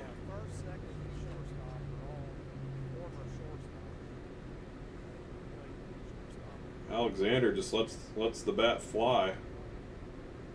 Yeah, and heads up in the Faulkner dugout, no doubt. I mean, and Josh Alexander too, since he's up. I mean, he's right behind Charlie Muniz for the national RBI lead, and when you're trailing a guy like Charlie Muniz by only a few, you're doing something right. Yeah, 64 RBIs so far for Alexander coming into this weekend. Muniz at 68. But yeah, no, he's been a very, very key piece to this William Carey lineup. A lineup that featured a lot of hitters hitting over 300. I believe the mark was 7 when I was doing the article last night. So that lineup, obviously 30-7 on the year, especially with their strength of schedule, kind of speaks for itself. But it's definitely been on the back of the offense and guys like Alexander too in the middle of that order. Yeah, I just pulled up some of the stat leaders. I wish they would fix Cole Robinson's stats for Missouri Baptist. Because didn't they get doubled or tripled? Yeah, they got doubled, and it was a game that I think Robinson, or a doubleheader, it was 2 games that got doubled, and Robinson actually hit 5 home runs in the doubleheader that day. So, oh, what a play by the first baseman! What a play! If I'm a pitcher, I love that. I'm fired up.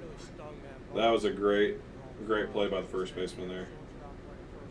Are you still watching it through my screen share? Yeah. I'm just a little bit behind you. Yeah, great play on the backhand there, going to a knee. Faulkner gets out of it. Ozuna, again, now through 5, 1 earned run for the righty. He's been lights out all night long. Probably going to see Lysette come back out. I would say at least 1 more inning for him. But you got to get some runs on the board now when you're William Carey.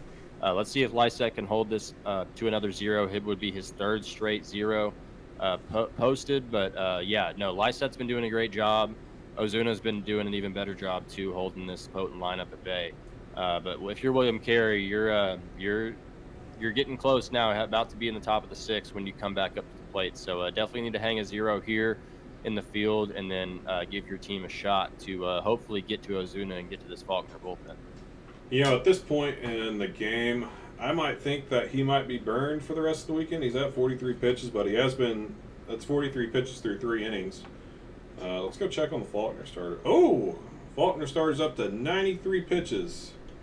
Yeah, I was gonna say he escaped that jam in the, or not the 5th, but in the 3rd too. William Carey had runners on and were threatening. Just give up that solo home run so far tonight. But yeah, if it makes it even bigger here for Lysette to hang another 0, and if he can, and with the pitch count already deep for Ozuna, you could like your chances. But got to keep this game close for sure. Taylor, I want you to go through the scoreboard and pick out another game where, in between innings we can hop over and watch that game. We were talking about the Mobile Blue Mountain game, right? Yeah, still 1-0 1-0 Blue Mountain Christian in the top of the 7th. Cameron Gordon still on the mound. Our Lady of the Lake up 5-2 in the 6th. Let's just pull that up real quick. Oh, that's at Blue Mountain. Hopefully. Oregon Tech just took the lead back against Warner Pacific. They were tied at 9 in the bottom of the 8th. Now Oregon Tech gets their 10th run. It's 10-9. Owls, bottom of the 8th. Owls are still threatening now, 11-9. Patrick Berry scores the 11th run on a balk, actually. Julian Jones looks like he delivered a sac fly to give the Owls the lead. Now with runners on 2nd and 3rd, Logan Macy up for the Owls, looking with 1 out to extend this lead. That's been a good ball game to watch, too. All right, I think we're going to have to switch over to Blue Mountain Christian versus Mobile because this is a 7-inning game. Actually, is it? They might play the... I mean, it makes sense to play the 2 7s because they played a 7-inning earlier and it's a doubleheader. Or actually, it might have been a run roll. They play 9 innings in this? Well, it is the same conference, so yeah. I don't know. That's why we all need to play 9-inning games. But it is a 1-run game, and yeah, this would be the 2nd game of the doubleheader here. This is the 7th, so yes.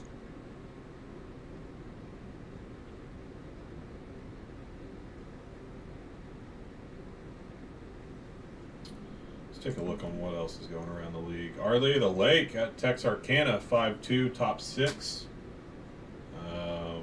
Midland is back up against Dort, 6-0. Williams Baptist is taking on Pharmacy out of St. Louis. They're up 3-1 in the bottom of the 6th. Oklahoma City is up 10-2 against Panhandle State in Oklahoma City in the bottom of the 4th.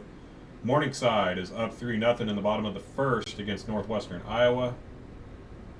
Judson, Illinois is up 4-3 against St. Ambrose. Arizona Christian took the game against Embry-Riddle 5-3.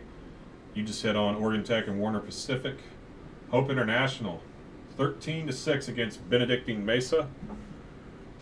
Battle of no, that's not Texas schools. Xavier out of Louisiana takes the game against Texas College 6-0. You know, I was looking at Texas College's record. They have 2 wins on the year now. Good for them. You know, we obviously saw what happened earlier in the year and them getting their first win in a couple of years, but you know, they might be getting hot. 2 wins on the year, you know, things starting to trend in the right direction for them. And by the way, too, Connor, I checked that Midland Dort score earlier. Obviously, like we said, Owen Kelly threw a no-hitter in Game 1. Dort was getting no hit until the 5th inning, actually. Oh, wow. So they were going on 11 straight no-hit innings for this Midland pitching staff. I mean, that was I saw it in the 3rd. I didn't say anything. Obviously, wasn't going to break that rule, but yeah, this Midland pitching staff so far today has really impressed. Zach Vincent on the mound for the Midland Warriors today. Obviously, like I said, gave up the hit in the 5th, but had a no-hitter through 4, has 6 strikeouts now. Looks like it was a double that he gave up in the 5th, but they're still up 6-0. Talk about a day for your pitching staff so far, regardless of how the rest of his outing goes. You know what I find interesting? And this may be a very non-important topic, but I love seeing different broadcasts. Like, I don't know necessarily what's going on with this overlay. I'm not knocking it, but it's interesting to see these different broadcasts. You know, you got a 1-camera setup here. We've been watching a 1-camera setup all night. Who would you say has the best stream setup in the NAIA? And I know a couple off the top of my head that I could mention. I mean, I love Taylor's, Taylor, Indiana. I think that one's really, really nice. I'm always watching a Shreveport game with what they've done so far this year, too. USAO with their camera setup, too. That's another really good one. Just some more that come to mind. Let's see, you know, Central Methodist. I enjoy Central Methodist a lot as well. Freed Hardman has a good one. Like you said, though, this Faulkner one, this setup's very, very nice. I really enjoy that too. But I've gotten the pleasure of watching a lot more NAIA baseball games this year than I did last year, just with my work schedule constantly changing. But yeah, right off the top of my head, like I said, I love that Taylor one. Taylor does an incredible job. You know who I think has my top 3 broadcasts? I'd say, in no order, top 3 broadcasts, I'd say Cumberland's, Gwinnett, and oh man, third one.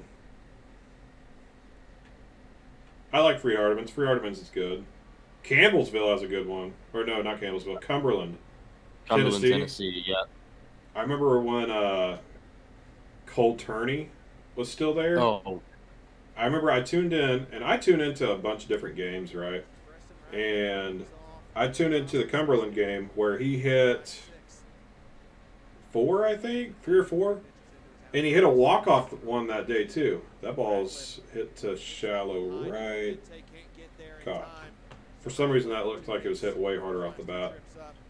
But I tuned into Cumberland, Tennessee's broadcast the day he hit like 3 or 4, and he hit a walk-off bomb. And I mean, that I was super impressed with that broadcast.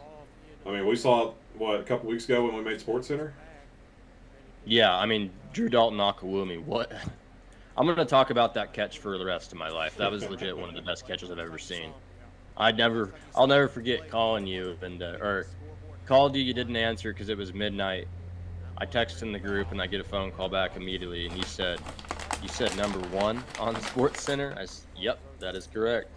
Pretty wild, man. Speaking of wild, too, Connor, real quick, just an update. Ave Maria sweeps the doubleheader against number 4 Southeastern. Final score was 1-0 Gyrene, so a complete game shutout for Hunter Cachero. 7 innings, 5 hits, no earned runs, 1 walk, 6 punch-outs on an even 100 pitches.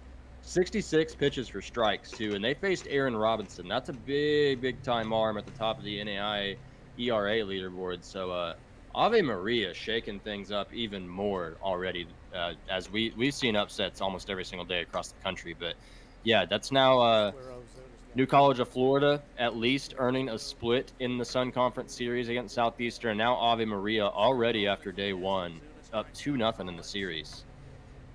You know what I'm going to find interesting is Weber is now at the top of the leaderboard in the Sun Conference standings. Right behind them is Southeastern still. Kaiser jumps up into 3rd. So they went from being 5th just yesterday, hopping back up into 3rd, and then obviously 4th is going to be Ave Maria. So it's almost like St. Thomas and Kaiser just kind of flip-flopped.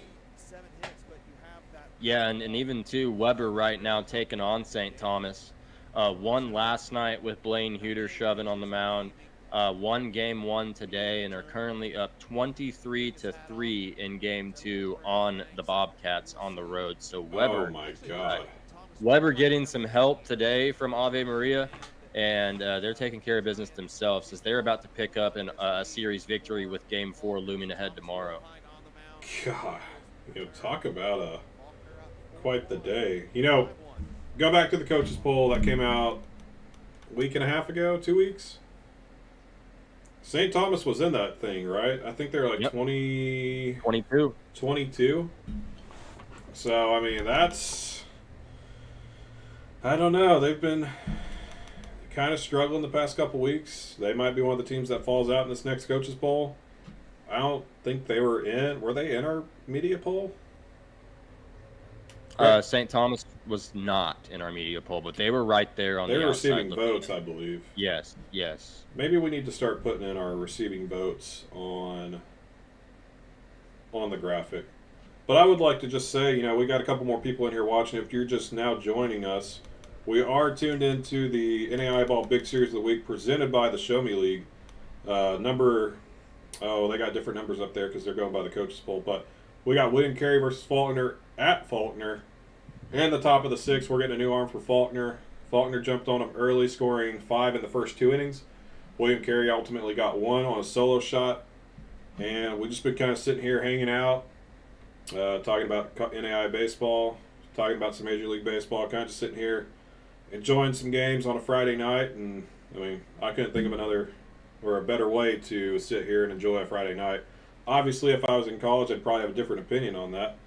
But if you are a NAIA baseball player and you're just now tuned in, feel free to drop some comments in our chat below. We'd love to answer some questions. And if you've got a game that you want us to tune into or maybe even go back and watch, you know, we can definitely do that. And feel free to send us your recommendations and your questions. So I am joined here with Taylor Thomas, you know, one half of the podcast duo. So Taylor, what do you think about the game so far tonight, and what's been some of the games that have jumped out and, you know, really stood out to you? I mean, obviously tonight, you know, just like we previewed, Marco Ozuna got the ball for Faulkner. I expected him to deliver, and he did just that as Faulkner now going to the pin. But, yeah, Ozuna was lights out, which is, I mean, we've grown accustomed to seeing that. 5 1/3 to ending his night on a strikeout of Eli Collins there with 1 out in the 6th. But even too, I mean, like you said, Faulkner jumped on William Carey starter Connor Wilson early with those 5 runs in the first 2 innings. But Luke Lysette has done a hell of a job out of the bullpen now, posting 4 straight zeros and keeping William Carey in the game, just down by 4 runs. And now if you're William Carey, you're now in the bullpen. They probably didn't wanted to see any other arm other than Ozuna at this point. But they're still out hitting the Faulkner Eagles right now, 7-5. They've made that error earlier on in the game, kind of got the rust out. But this game could turn very quickly. We got 2 outs in the top of the 6th. But with this William Carey lineup, they are never out of it. But Southeastern, like I just mentioned, Ave Maria sweeps the doubleheader today in Sun Conference play against the number 4 ranked Fire. Like you said, Connor Weber now moves back into first in the Sun Conference standings. Loyola now about to lose the second game of the doubleheader to Middle Georgia State. Talk about SSAC implications with our big series of the week, too. There's been a lot of shakeup today so far, but I mean, that's every day now so far this season. It doesn't shock me anymore, but we've gotten a lot of craziness already, and we have a rest of the weekend to go. You know, we got a comment saying Arizona Christian comeback win in the 7th, bunch of dogs. I think that's referring to the Embry-Riddle game. I wish I could click on a box score, but there's not one listed on Presto. But we are going to take your word for it that there was a comeback against Embry-Riddle, 5-3 the final there. Ultimately, another game. Let's check that out. 5-3 in the second game, and Arizona Christian took the first game 14-5. So, good showing from Arizona Christian. Yeah, and that's Arizona Christian closer Jackson Hohense. You know, he's one of the better bullpen arms in the entire country, up near the top of the national saves leaderboards. I've enjoyed watching him throw. With, you know, Arizona Christian being on the West Coast, a lot of times when I get off of work at night, that's one of the only games on. That's what we get to, huh? I was going to say, we get into those late innings, and I've seen him quite a bit so far. They've ran him out a lot, and he's a very good arm. So thanks for watching, and congrats on the doubleheader sweep today. I know the GSAC, too, we had the BIM in the bid series of the week a few weeks back with Hope International, the reigning national champs. But those 2 teams, obviously Hope International being the 3rd-ranked team in the country, and Arizona Christian has stayed in the top 25 all year long. So a lot of talent for sure out west. And, I mean, we always have our eye on West Coast baseball as they delivered the last 2 national titles. But Arizona Christian and Hope International look like the 2 top dogs in that conference so far. I don't know if you just saw that, but they made Faulkner made a incredible play at the wall to get out of the inning. I think that would have scored at least 1, but, you know, great catch at the wall. I don't know what's going on with my laptop, but yeah, great play there. We're headed to the bottom of the 6th. This is kind of moving along a little quicker than I thought it was going to after that start. I think we were still in the top of the 2nd. We were 50 minutes in. Yep. correct, yeah. So Lysette looks like he's coming back out for the bottom of the 6th. 52 pitches right now, 3 Ks, 1 walk, only 1 hit, obviously no earned runs. This will be his 5th inning now in relief.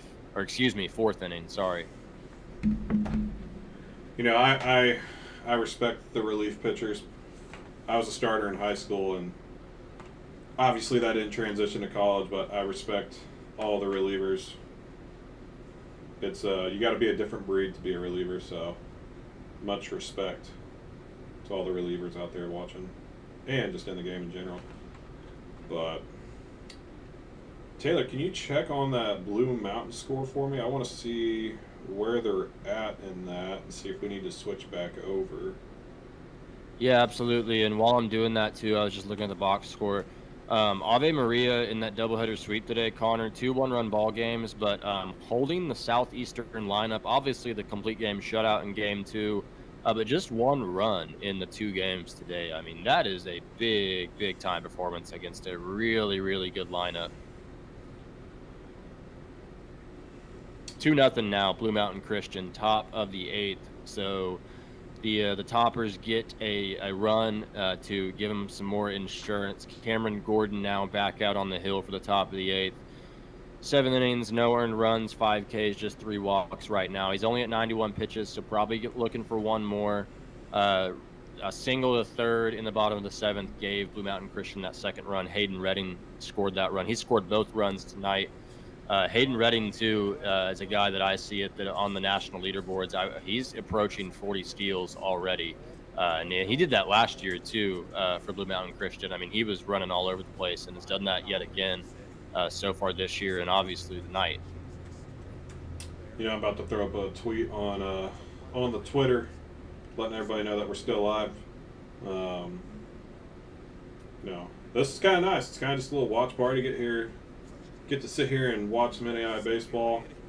I would love to do this on a Saturday. Obviously, Saturday tomorrow is not going to work out for that, but I would love to do a Saturday where we just sit and just, have like 4 different games going on right now. Like 4 different conference races. Each corner has a different conference in it. I think that could be cool. I'm down. I'm always down for a baseball quad box. That's for sure. And yes, Middle Georgia State, speaking of upset doubleheader sweeps, Middle Georgia State wins game 2 against 14th ranked Loyola, 11-5. So now with Loyola dropping 2 games today, this big series of the week matchup is big for conference standings. Loyola was sitting tied on conference record with Faulkner coming into tonight. Obviously dropping 2 games today. Faulkner just playing the 1. But right now you got to like that if you're Faulkner, and you hold the 4-run lead. But as we said earlier, this William Carey lineup is never out of a ball game. Yeah, I still think we've still got a lot of baseball to go. I don't think this is anywhere near from being over.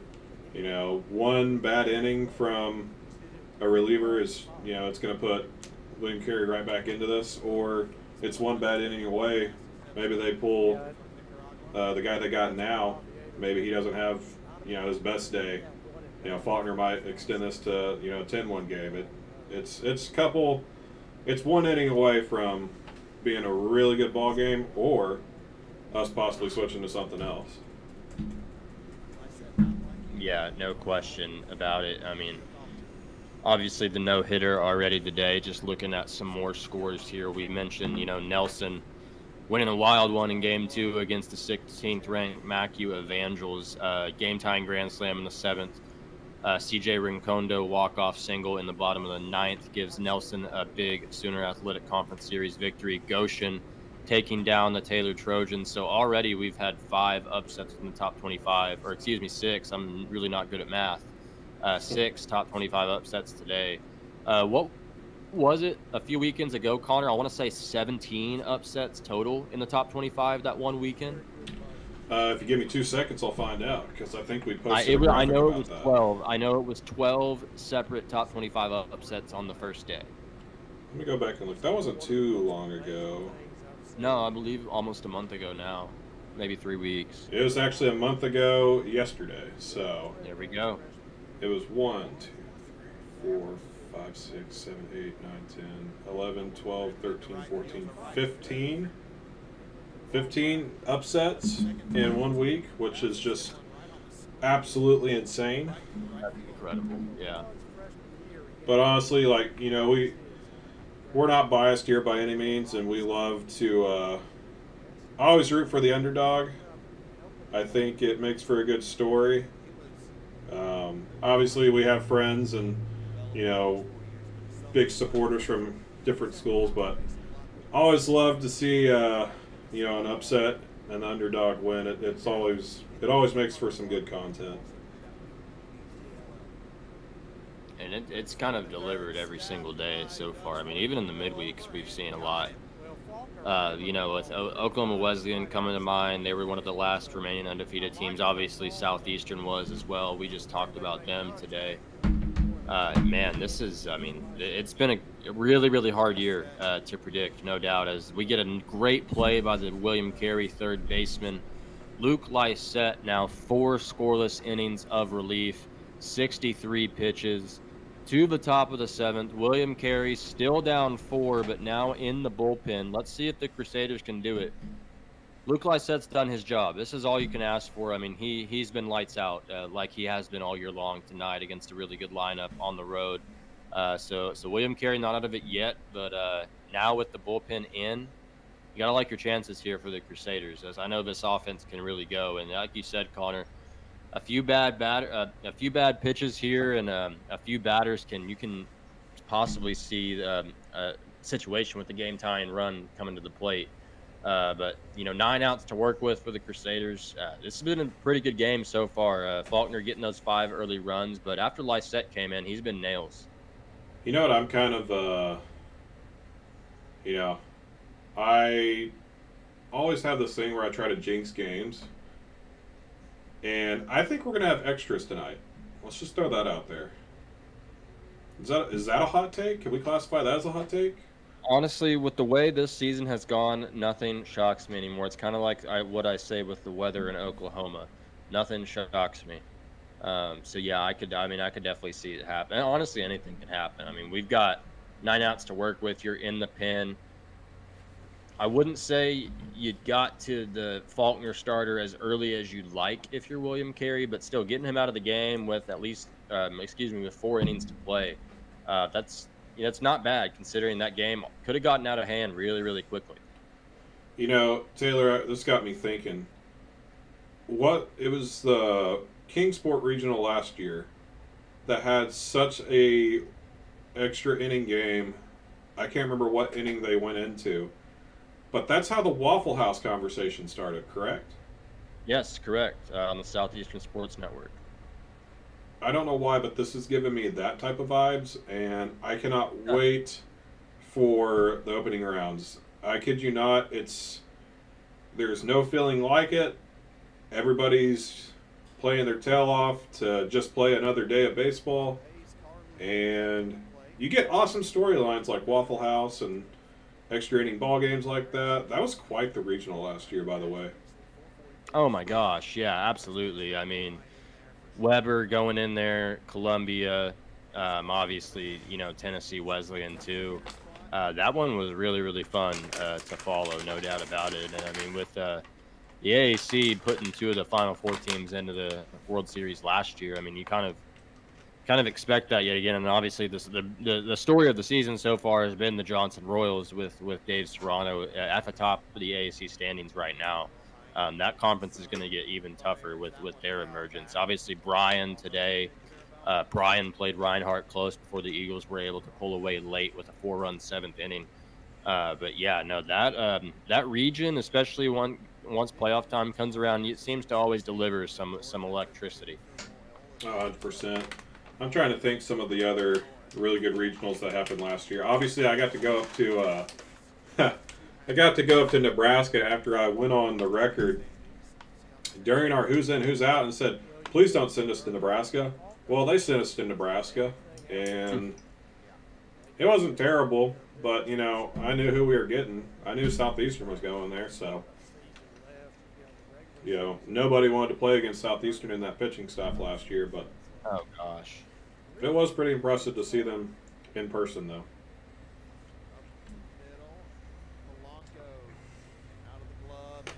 And I have seen, speaking of that pitching staff, I've seen Darian Smith put up some nice performances so far this season. I mean, the job that he's done over his career, and then obviously guys that are still there like Reese Wissinger. I mean, he didn't throw today. Obviously the Fire dropped those 2 games, but probably getting Reese on the mound tomorrow. I love watching him throw, man, and have for quite some time. We've had a lot of good arms in the last couple of years at this level, no doubt about it. Not just at Southeastern, but especially, this year. Obviously, Blaine Huter from Weber, Trey Seeley's now 3rd in the country in ERA. Andrew Herbert. Start today. Andrew Herbert, pitcher of the week. I think he just set a record. I think he set the Reinhardt strikeout record tonight. That wouldn't surprise me. We saw Nash Crowell break the all-time home run record of that program today with his 56th career homer. So guys like him and Herbert they're legends in that uniform, no doubt about it. Me and Tyler talk about, just pitching duos. I mean, Shreveport is the first one that comes to mind with Isaac Rohde and Draven Ziegler. Now adding Kobe Reeves from Southeastern. You go out to Hope with Trey Seeley and Josh Landry. Houston Victoria, they have a really, really deep staff. We talked about that matchup coming. Marco Ozuna was on the mound tonight for Faulkner. So, I mean, right there, you have a lot of talented arms. And it's not just guys like Isaac Rohde who's at the top of the leaderboards now, but, Darian Smith coming through last year. We've got a lot of talent. And, I mean, we know this just being a part of NAIA ball and being part of the NAIA community for a while now since our playing days. But it's nice to see these types of talents get the recognition that they deserve, because every week, I mean, we're getting, like me and Tyler say, we're getting a cycle and we're getting the no-hitter. We already got a no-hitter today, so it doesn't shock me. Just thinking about all these good players, I would love to do a graphic with, like, Mount Rushmore. Obviously, Lou Brock would go on there. Yes. There's a couple other people I'd put on there that I'm not going to say, but I would love to do, like, a Mount Rushmore thing and put the caption. If you're listening right now, if you're watching this might actually happen. But I would love to put a Mount Rushmore thing and be like, who is on your Mount Rushmore of NAIA baseball players? We'd be here all night if we talked about the ones that just me and you played against, but obviously we're just in one region. I mean, Charlie Muniz, I know he's not done playing, but, I mean, how would you not put the all-time home run leader and RBI record leader? I mean, that's pretty impressive. I was looking at, just national leaderboards I look at the national leaderboards almost every night. But I checked into something, because obviously Charlie Muniz is leading in homers with 26 and RBIs at 68. But he's 19th in the country in average right now, Connor. He's hitting 452. So probably not going to be on Triple Crown watch. We still have, guys like Miguel Oropeza up over 500, Christian Garcia from Houston Victoria, and then your boy Braden McGinnis at Columbia. He's been above 500 for the whole year. He's right at 495 now. But I mean, every time they have a game, McGinnis is going at least 2 for 3, 2 for 4. So, it's fun to monitor, because Muniz is leading 2 of the 3 categories. I don't think he's going to get there in average, but we've had a lot of good hitters so far this season with a lot of crazy stat lines. You want to know something crazy? And this might be breaking news right now. I don't know if I should break this on the air right now. I mean, don't feel like you have to. We have our first regular season champion of the 2025 season, and that is the GSAC regular season champions, Hope International. They are the first to clinch, and first one of the 2025 season. That's pretty impressive. No surprises there. I mean, Hope's a freaking wagon right now, dude. With Trey Seeley, Josh Landry, 35-6 now on the year, 19-2 in GSAC play. They have they've done quite a job. And really, you kind of talk about, just national championship hangovers. Does that happen? How do you keep your guys motivated? Coach Mahoney has done an incredible job. And looking at the line again, obviously Trey Sealy. How about this, Connor? Trey Sealy today, 6 scoreless innings, 4 Ks. Josh Landry, 5 scoreless innings, 8 Ks. So that duo that we just talked about, yet again, 11 innings from your 2 horses on the mound, no earned runs today. That's pretty impressive. That's incredible. Oregon Tech just went final 2 out on the West Coast, 15-10, taking that game 2 over Warner Pacific. Strike 3, got him on the outside corner. Great pitch now. If Alexander hits one. Another team that's had a real emergence too, Connor, that I'm looking at the scoreboard here. Abraham Baldwin out of Georgia, adding to the Southern States, to the NAIA first year. They were in our top 25 media poll, not this one that just released, but the one 2 weeks before. But they've had, speaking of resumes, like you said with New College of Florida, they have a win over Johnson, a win over William Carey, Faulkner, and Loyola already. Here, Taylor, you take this for the next 5 minutes. I gotta make a phone call about some fun stuff. So. No, it's a great time for it too. I mean, right now in the big series of the week, like you guys are seeing, William Carey threatening top 7, 2 outs, runner on second and third. And their big-time bat, Josh Alexander's up at the plate. So this is a big moment in this ball game right now. Alexander hoping to add to his, RBI lead, second in the country with 64. They're 3-hole hitters, the heart of the lineup for the Crusaders, and a big 2-out AB is we're gonna get a mound visit from the catcher now. Just kind of talking over some game plan with a big bat like Alexander at the dish, the lefty-righty matchup too. This is a big moment in this one. And what Connor said too, when we got on the air first, big shout out to the Faulkner Sports Network for having the NAIA Ball Big Series of the Week there in the top right-hand corner that you guys see on the screen. Big moment now as we talk over some game plan, and Alexander back up to the dish. 0-1 count. Now going to be ball 1, so a 1-1 count. Relievers now at 20 pitches. So let's see if the 3-hole hitter, he's 0 for 3 tonight. I think he's due. It's hard to keep a bat like that down throughout a game, especially with this being his 4th time through the lineup. 1-2 count. Threw a changeup that time, and yeah, back to what I just said, guys, too. Abraham Baldwin now, bottom of the 9th, on the road at point, up 2-1. Leyland Ellis now in relief. Abraham Baldwin has a really solid pitching staff. Trip Lumpkin's been their ace. He started the night, gave them a really good performance. I'm going to lock back into this one here as this, like I said, big-time moment. 1-2 count now to Alexander. Let's see what happens here on the pitch. For Josh Alexander, and RBIs number 66 and 67. And we get a drive into the gap. Alexander delivers a 2-run double.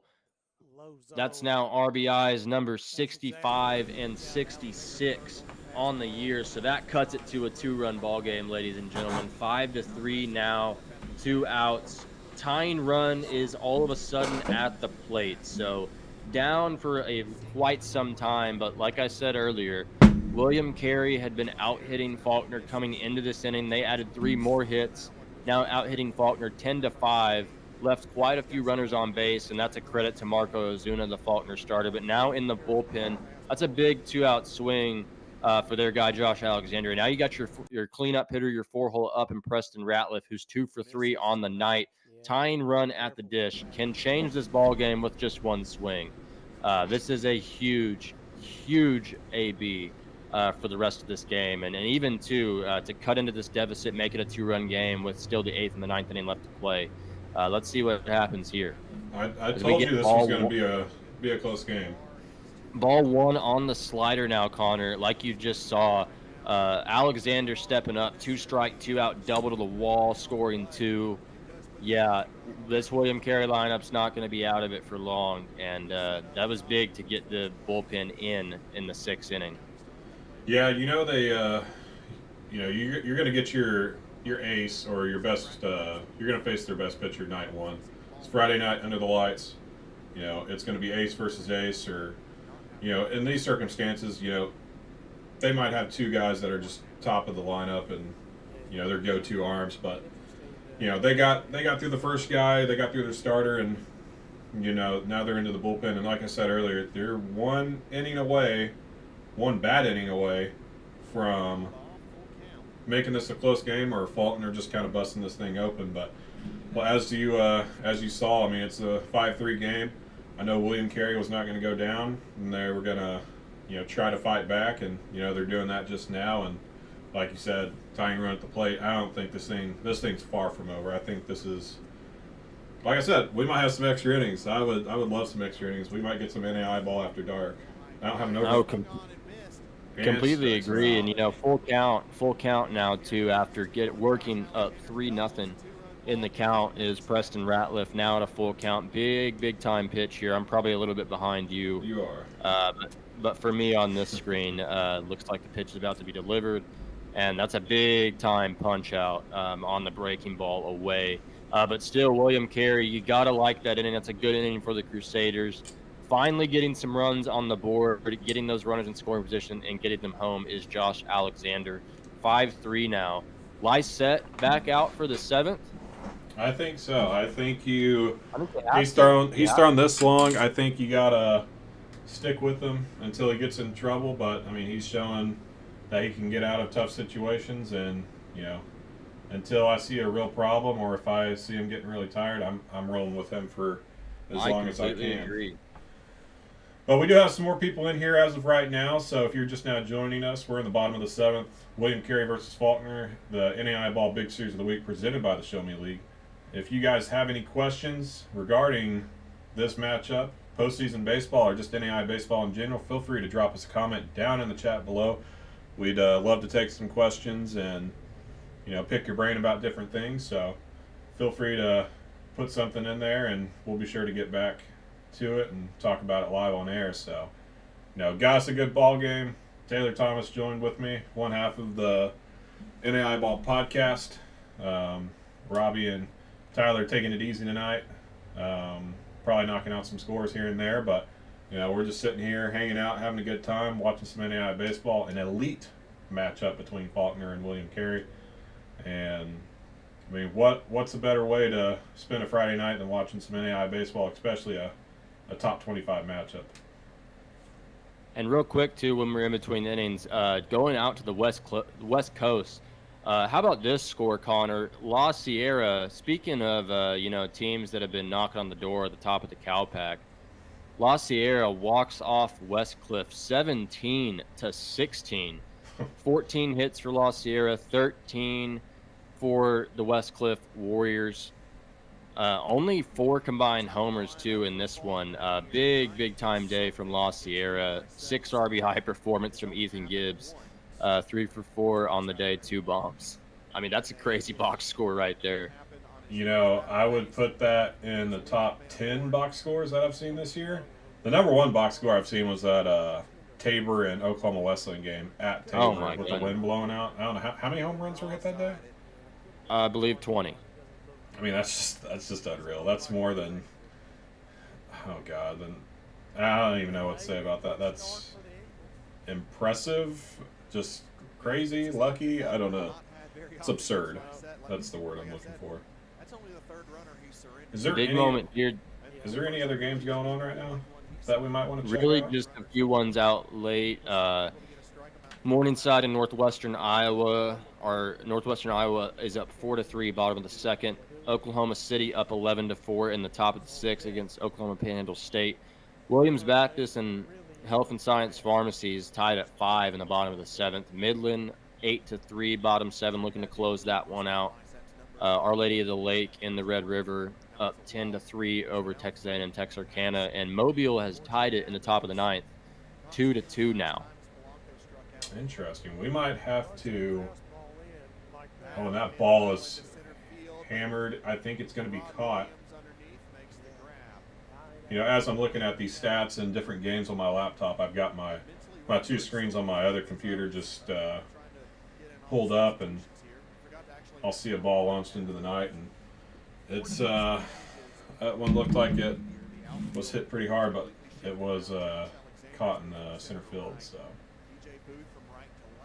I don't know if we this has got to be our longest live stream, because I don't. Then again, maybe the national championship one was. I was gonna a little say, bit longer. I think we were in there with Garza for a while, just telling stories.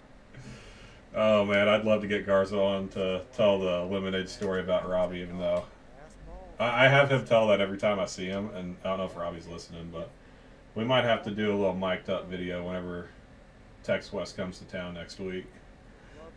Little story time for Robbie, and get that over to him. Man, I think Robbie would really enjoy that one. I can't even remember when he first told me that, but it was like the first or second time I had ever met him, and he told me that story. If anybody is curious, they might have to hit up Bobby Garza down at Texas. And Connor, another big moment in this game, Juan Trinidad advances to second on the pass ball. They put Orlando Lodori on base now with first base open, so no messing around here for William Carey. Luke Lysette still in the game. Hit the first batter of the inning, got that deep fly ball. But the heart of the order right now up for Faulkner. Eduardo Martinez, their leading hitter, now up, 2 runners on. Against, I would say Lysette's still going to stay in. He's at 71 pitches now, and this is a huge at bat as William Carey looks to hold this score at 2. I think you're a little bit behind, but there was a ball hit to the left side of the field. I thought there was going to be a close play at the plate, but runner gets in safely, and now we've got a 6-3 ball game. Runners on first and second. So I'm not saying this is the time where I'd probably start getting somebody loose, but this is a spot where I'd start to be cautious, especially if I'm at this point in the order. So I would just kind of take it easy and monitor the situation, but there is a reason why I am a picture maker, not a coach, so I'm just speaking from plain experience. I would have to agree there. I would imagine one of their 2 better relievers, and Bobby McGee and Lane Giroux are probably in the bullpen, if not hot already. But yeah, no, with a guy like Lysette, he is still, still 1 pitch away. You get a ground ball here, double play, you're right back in the dugout here, and only 1 run given up.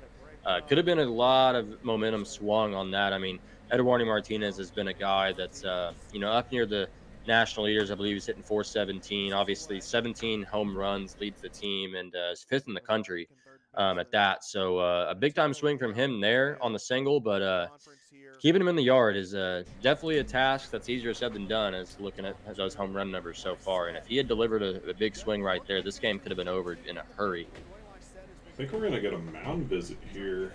I'm not trying to focus too much on the game. I'm kind of just letting the commentators in the game do that. But,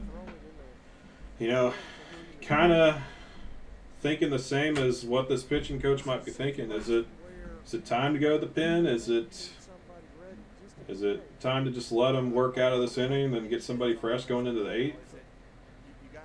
I don't know. And they're going to stick with them.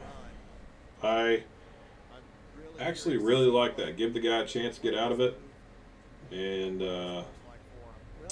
wonder what that conversation is with the umpire right now. Oh, I can imagine it's only nice things being said. Only nice things. Yeah, they're probably just wondering about dinner. Well, you mentioned a great point with Waffle House earlier. I'm sure there's a Waffle House pretty close to Montgomery, to the ball field here in Montgomery. That's no doubt. I would love if Chickasha got a Waffle House. Like, I would be a regular there. We used to have one. Well, they still have one in Tulsa by the Hard Rock. Yep, I know exactly where you're at. That was the spot to go. Well, the spot to go, and like whenever I still lived in northeastern Oklahoma, the spot to go was Denny's. That was the big thing after sporting events. And then once I got out of my JUCO, Waffle House became the move. So I get the Waffle House hype. We might have to reach out to Waffle House about being some postseason sponsor. You know, Connor, like I had last year in a tweet, I can't remember who it was, but Denny's even retweeted us last year with one of the Grand Slam tweets. I know you took some inspiration from that with Gunnar Hansen's Grand Slam. Was that who it was earlier this season? Sure did. I can't remember who that was against, but yeah, I did the Gunnar Hansen shaking hands, Waffle House, and then it says Grand Slam. No, Denny's Grand Slams. So that was pretty great. No, Waffle House Grand Slam, right? Denny's Grand Slam. Denny's Grand Slam, that's right. Yeah. You know, speaking of Waffle House, too, being in the city, there's quite a bit a stone's throw away from me. Not that I frequent it a lot. I will say, though, the one time I was in Georgia and went to a Waffle House, something about that just seemed better. Maybe it's just because it was in the home state of it. But, yeah, no, there's one about 10 minutes away from me. Oh, my God. Look, there is a Waffle House from the hotel that we stayed at when we went to the softball World Series when I was down there for USAO softball, and there's a Waffle House 2 blocks from our hotel. Well, we never got to venture to that Waffle House because we always played. We played like a late game, like 3 days in a row. So by the time we get out of there, we're just dead tired, and I just went back to my hotel room and passed out. But don't get me wrong, I would love a Waffle House trip. Waffle House is the place to go. Unless Denny sponsors us, then I'll be in favor of Denny's. Hey, there is a Denny's about 10 minutes from me, too, by my old job, actually, right off of the highway. So, yeah, no, I like I say, Connor, all the time, free food is the best food. And for you guys listening, whenever we're in the hotel, especially at the Cajun, your boy definitely wakes up early for the free hotel breakfast. I will never get tired of that. I don't care where we're at. Yeah, that was some pretty good breakfast. And I think we're going to get a pitching change because we're coming to the middle. Everyone's meeting at the mound. Do we want to take bets on who we're getting, Taylor? I'm going to say Bobby McGee or I'm going to say Lane. It's one of the two. I'm going with Lane. Lane's number 20. Bobby McGee is 23, so. And with a guy like, Kaiser transferred Kenny De Clemente up, bases juice. You cannot play around here. Big time at bat in the game. One swing could end this thing right now, especially with the bases loaded and a power bat like De Clemente up. So no messing around here. And a 2-0 pitching change at that. That's a big moment. They actually didn't make the change. I think they're just buying time for the pin. Probably. Works at the 3-0. So I don't know. To save, to buy time for our bullpen, we used to just pick off. But, bases loaded, you can't really do that. I mean, I guess you could, but it's a little bit dangerous. And that, yeah. I don't know about that pitch. That looked pretty good to me. 3-0 count, they're staying with him. But now, I know you're a little bit behind, but now it's a 4-run game. And we are going to get a pitching change. Walked in a run. Well, Taylor, you can't ask for much more out of the guy. Coming in, throwing 5 1/3 in relief. Coming in the second inning, he came in, did his job, and 3 strikeouts, 3 walks, 5 1/3 innings pitched on 82 pitches. Yeah, it's big time. Big time. And you know who we're getting? We are getting Bobby McGee. Bobby McGee is entering the game to pitch for the William Carey Crusaders. They are the Crusaders, right? Yes. While he's getting his warm-up pitches, just looking at some scores that are still going on. Oklahoma City now up 11-7 in the top of the 7th against Oklahoma Panhandle State. So the Aggies looking to mount a comeback on the road. Obviously, this game here, Faulkner up 7-3. Midland up 8-3 against Dort, looking to close that one out. Williams Baptist in Health and Sciences 5-5 still, Connor, in the top of the 8th. What do you say we That's turn that good. one on for a little bit? I'm all for it. That's a good one going on. Top of the 8th now with Midland and Dort. 14-3 Our Lady of the Lake. Still 2-2, top of the 9th. Mobile and Blue Mountain Christian. Blue Mountain Christian being the home team in that one. We got a tie As I ball game say in that. We might just stick with that for now. As I say that, Connor, it is a 3-2 ball game. Zion Taylor, the Walters State transfer, bases loaded walk. Scores Bryce Eddington. Now Sam Bowman up with 2 outs. I think we're about to see that right now. Yeah, 3 runs across the 8th and 9th inning, 2 in the 8th for Mobile, 1 in the 9th just now, like I just mentioned. Bases juiced, top 9, 2 outs. That is a big time matchup. Another bases loaded walk too at that. I mean, we just saw one in the big series of the week, and you know, Mobile's still threatening here.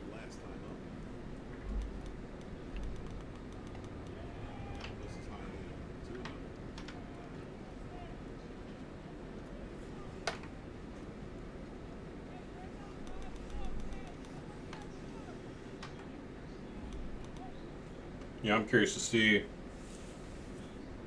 if they do get another run here. I think we're going to turn on that other game and check on that for a bit. But it is 3-0. 3-0 bases loaded. Not ideal spot to be in. If he walks in here, we're going to check out another one, or possibly head over back over to the big series of the week.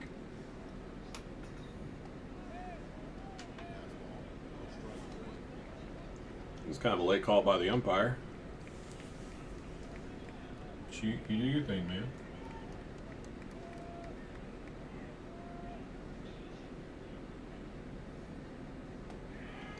And he walked him in. That's going to be a 4-2 ball game. Wow. So now we're back to the big series of the week until I find another game. Yeah, Mobile making a push. Like, they're a scrappy bunch, no question about it. We kind of saw it last year. They could play spoiler a little bit, and they obviously are never going to go down without a fight. Four runs now across the 8th and 9th inning, 2 in each inning for Mobile, looking to win on the road after being down 2-0 almost all game. Okay, I've never watched a University of Health Science and Pharmacy game before. I've never seen their ballpark before, but this is not exactly what I expected. I'm just gonna mute that stream real quick. It's not a bad ballpark. It's different. I don't know what it reminds me of. It's almost like a I don't know what to think about this. It's not a bad looking ballpark though.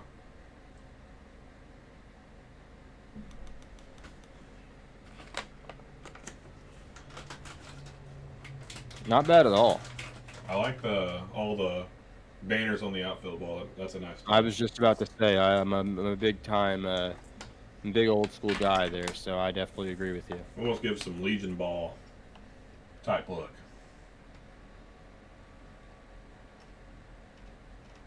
I don't know why I said that. I've never played Legion ball, but.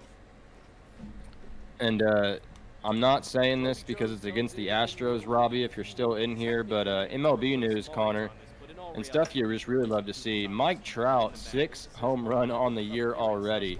Talk about an all-time great that's been kind of burdened by injuries, a la Ken Griffey Jr. But hell of a start for the Angels this year, and Mike Trout too. Any baseball fan, no matter who you're a fan of, I mean, you love seeing Mike Trout healthy and on a ball field because he can do stuff like that. 100%. Not bad numbers by any means for a man coming in relief in a tie ball game. It's a breaking ball that catches the outside part of the plate. Leadoff hitter here. I'm sure Robbie's going to text me and tell me that I can't talk bad about the Astros. The former of those two former of those 3 scored in the bottom of the 7th. 2 4 runners to score. So we'll check this out in the bottom of the 8th. I can't remember. If this is a. Is this a doubleheader? second game of 4 in a weekend. Yes. This is a doubleheader, so we are in extras. Yes, extra innings. NAIA ball after dark in Missouri. Necessitating an 8th in extra innings. That was outside. By the way, Connor, since you've been in Missouri for a while, where is this school located in Missouri again? It's up by St. Louis. One guy. I can't remember what part of St. Louis, but fun fact, Okay. they had basically the Caitlin Clark of NAIA women's basketball. They do. You're right. I know exactly who you're talking for about. A hit. May very well fall for a double. What a throw over to second base, but it's not fielded. Oh, cleanly. man. The shortstop dropped it twice. And Matthew McDonald Speaking of extra inning ball games that just went final, Judson, Illinois wins it in 8 innings, 6-4 against St. Ambrose on the road. I'm not even sure if Look at that actually might have been. I don't know if you saw that, but Got a double? a double But a good throw on a ball that landed on the line, Brinkley. Wow. and we've got 0 outs with a lefty up. Quickly turned and fired a good throw into You know, second base. McDonald had a hustle, but that's the be interested to see how they triangle. tackle this, Get to it. if they bunt or if they just go ahead. Leadoff man is aboard yet again for UHSP when And it's by the way, while 7-2 you're on bunt. that one, looking Everybody's back at the expecting live it to happen. stats, the They're big looking for series of the three. week, They're looking for the Bobby out. They McGee won't walks find it. in Not a only will they run, find the 8 out to at 3 third, now, they won't Faulkner. find an out at all. Winning run is Christian 90 Webb strikes feet out from looking home. to end the inning, but UHSP nonetheless, has something, if Faulkner not puts up a everything, 3 cooking spot, at the bottom of the answers eighth that inning. 2 Declan spot from Riggs, William Carey with a not even 3 much spot, more than an infield hit, 8 to but 3 Eagles, it's heading a to the top of the 8th sacrifice inning. bunt. I think it's Eli Collins up. We've got 5, 6, and 7 for William Carey, but that's a big time response from Faulkner. After that game got close, after that big swing by Josh Alexander, Faulkner puts a 3 spot right back up. Their first runs since the second inning. Taylor, I hate to but cut the- you off, but I think we're about to get a walk-off here. Runner And we goes. did. We It did doesn't just get a matter. The walk-off. hit and run was on, but that'll close it. McDonald comes home to score. Buxton sends the final runner in. I might need some and eutectic they bob him between gear after first calling and that second walk-off. base. UHSP trailing by 4 runs to enter the 7th inning. They trailed Hold on. 4 runs to Extras, enter the 7th and they inning. force home Wow. the run. Wow. Declan Riggs' sacrifice bunt where he That's reached impressive. was Might have just to a clip cog that in and the get it on wheel. Twitter. I don't know why they said Buxton they sends he him home, homered. and UHSP wins both. Well, Wait, on the did think he? he first day did. of 2 doubleheaders. no, because he would have had to round the bases. That's a walk-off single. UHSP wins Yeah. both. I don't know why it says he hit a 3-run bomb. That's not right. Great job there by Buxton. Goes after that first The pitch. beauties of Hit Presto, out there. live on the air. They scored Runner on third. 4 in the 7th. That's Wow. incredible. I mean, even talk about, like, you know, it's kind of similar to Nelson and Mac U today in game 2. Grand slam in the 7th, scoring 5 unanswered to walk that thing off in 9. Very, very similar box score with UHSP making that run late and earning a comeback victory over Williams They typically Baptist. went to the first baseman before they even went to the bullpen. Just to make And we it saw fun. this team, too, earlier in the season, Connor, take 2 from Missouri Baptist as well. So That they they did. played That's- good Great ball. couple of games here for UHSP. Wow, that's exciting. 6-2 in game 1. Somebody's going to have to go back 6-5. and clip that. That's exciting. Yeah, 8-3 now. Faulkner, obviously. Yep, I see that. They said he homered. He did not homer. Midland still 8-3, bottom of the 8th, looking to close out a doubleheader sweep. Mobile now with 5 runs, another run across for the Rams, 5-2, top 9. Mobile looking to earn a comeback victory. Obviously, Arizona Christian, like Jackson mentioned earlier, 5-3 win over Embry-Riddle in comeback fashion. Hope International 13-6, Oregon Tech 15-10. So some late night action has been pretty good so far. Obviously, that game that just ended in walk-off fashion, Mobile Blue Mountain Christian. This game's been pretty tight in the big series of the week. Still 11-7 Oklahoma City in the 6th inning. 4-3 still Northwestern Iowa over Morningside in the 4th. Few games going on late if you're wanting to tune into some baseball to end the night. No, it's been a really good game. Yeah, it's been a solid night of baseball. I'd love to do this on that weekend that we had all the upsets. Oh my gosh, I think our computers would crash. Able to be picked by Trinidad. And he got him. Yeah, that's We have been And live this is- for 2 hours and 40 minutes exactly right now. Nice. He's used to those back Sorry, Connor. I hate to cut you off there as Jordan DeStefano into the game for the Eagles. Hell of a pick by the first baseman there. But Connor, just a little bit of OU athletics updates. Jackson Willits, the shortstop, with an incredible spin throw to end the 5th inning. Cade Crossland got the start for OU. We're up 4-1 on Vandy right now. That was an incredible play. That's going on in Norman too, isn't it? Yeah, I'm definitely multitasking right now. I'm in the studio, so you can't hear my TV, but the TV is on and I can see it from this view. Fun fact, Connor, last night had to watch, 2 nights ago, I had to watch Bedlam softball while recording the NAIA ball podcast. So I had my TV on mute for that one, and definitely had to mute my mic a few times. Happens, man. Yeah. You got to do what you got to do. But we're all here for some NAIA ball action, especially the big series of the week, presented by their friends over at the Show Me Collegiate League. I mean, they do a great job in the state of Missouri, too. We just talked about the state of Missouri with, obviously, Missouri Baptist, UHSP, and then Columbia as well. That league has grown over the past couple of years, and Chris Talbert and the gang have done an incredible job, and we're very excited to have them sponsor the big series of the week this week. And each week it's delivered. We seem to get a top 10 matchup every single week, and no secret here. This one is the number 10 Faulkner Eagles versus the number 5 William Carey Crusaders. Faulkner now 5 outs away from a Game 1 victory with their closer Jordan DeStefano on the mound, looking for, I believe, save. I don't think it's to be a save situation, but he's at 6 saves on the year, climbing the national leaderboards. The leader has 9 right now, but definitely going to see a lot of him, possibly for multiple outings this weekend. Like I was speaking about earlier, I respect the hell out of pitchers that bounce back, closers especially, pitchers that bounce back if they're every weekend or every day. I think that's awesome, and I've definitely experienced that. It was the funnest thing. It's like, all right, I threw 2 innings earlier. I'm ready to go again. So I didn't get to do that in junior college, but I did love doing it at the NAIA level. Last half inning, the Lions scored. William Carey, 3 runs on 10 hits, 1 error. And the error in advancement that in the grand scheme of things really didn't mean anything to the inning. Just a bit outside. Well, it added about 15 pitches, though, to Wilson. Yeah, still 8-3 Faulkner, 2 outs now.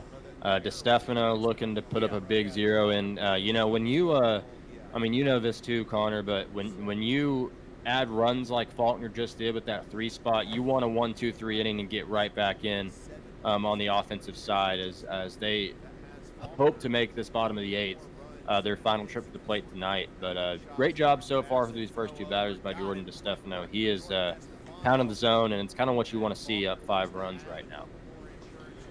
I know you're a little bit behind, but they get out of it, and we're headed to the bottom of the 8th. This thing is William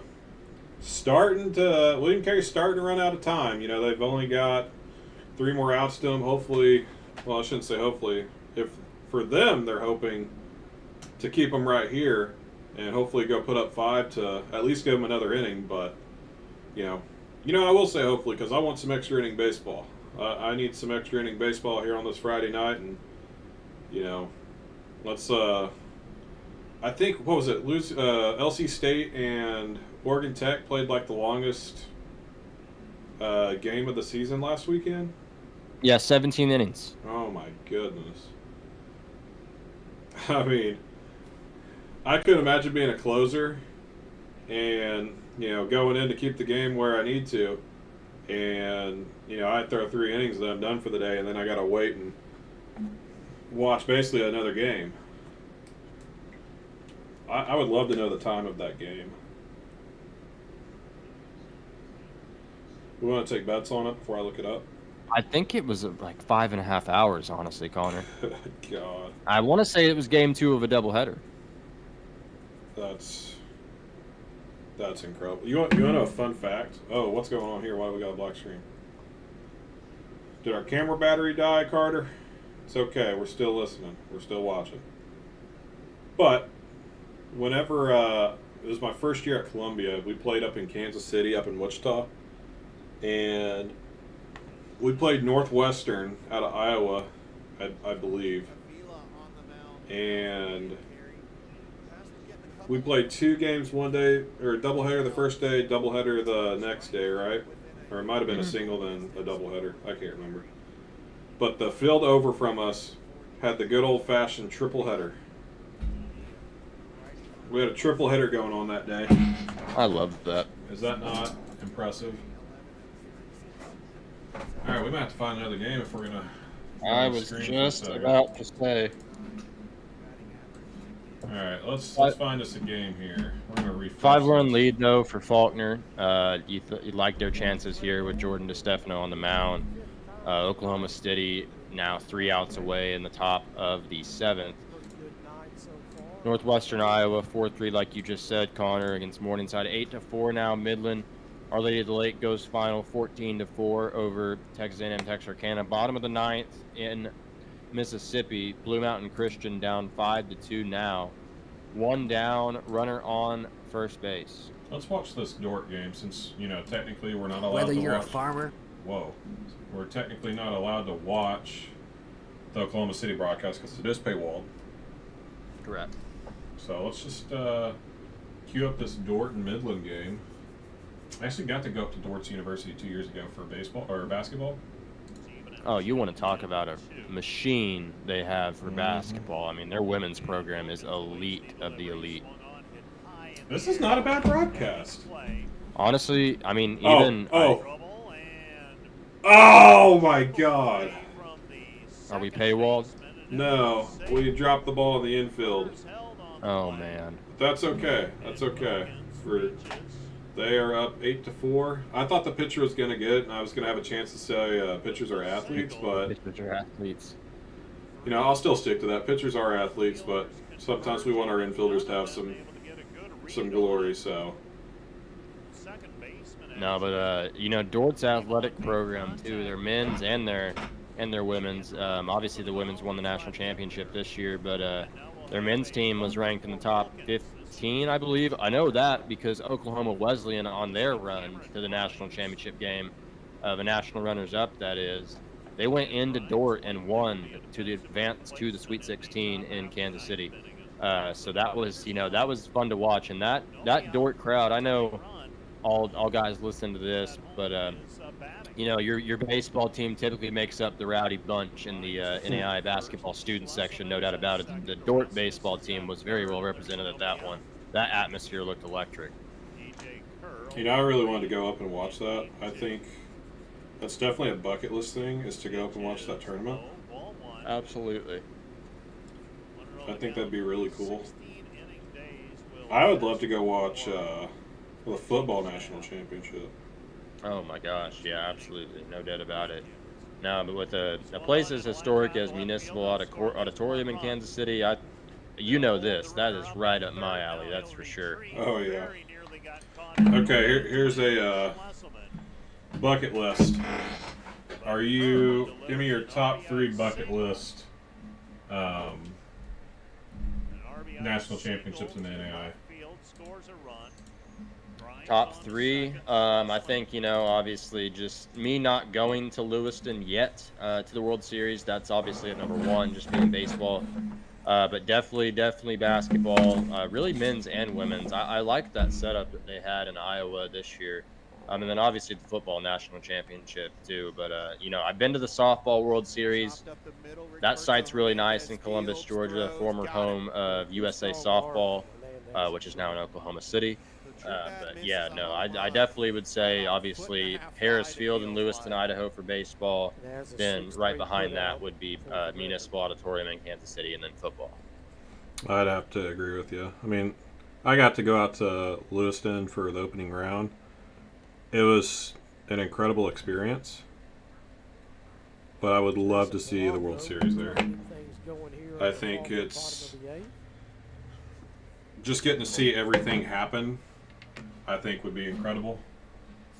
Yeah, no, I mean, and, just talking to some of my friends also, like even before I got to the team that is NAIA ball, Just as a really baseball good fan hitter, myself, really that is definitely, just as a fan, if you ever get the chance to make it out to Lewiston for the NAIA World Series, you could go out there, not know anything about NAIA baseball, and you could leave a lifelong fan, no doubt. They do an incredible job. I mean, it's a small town feel.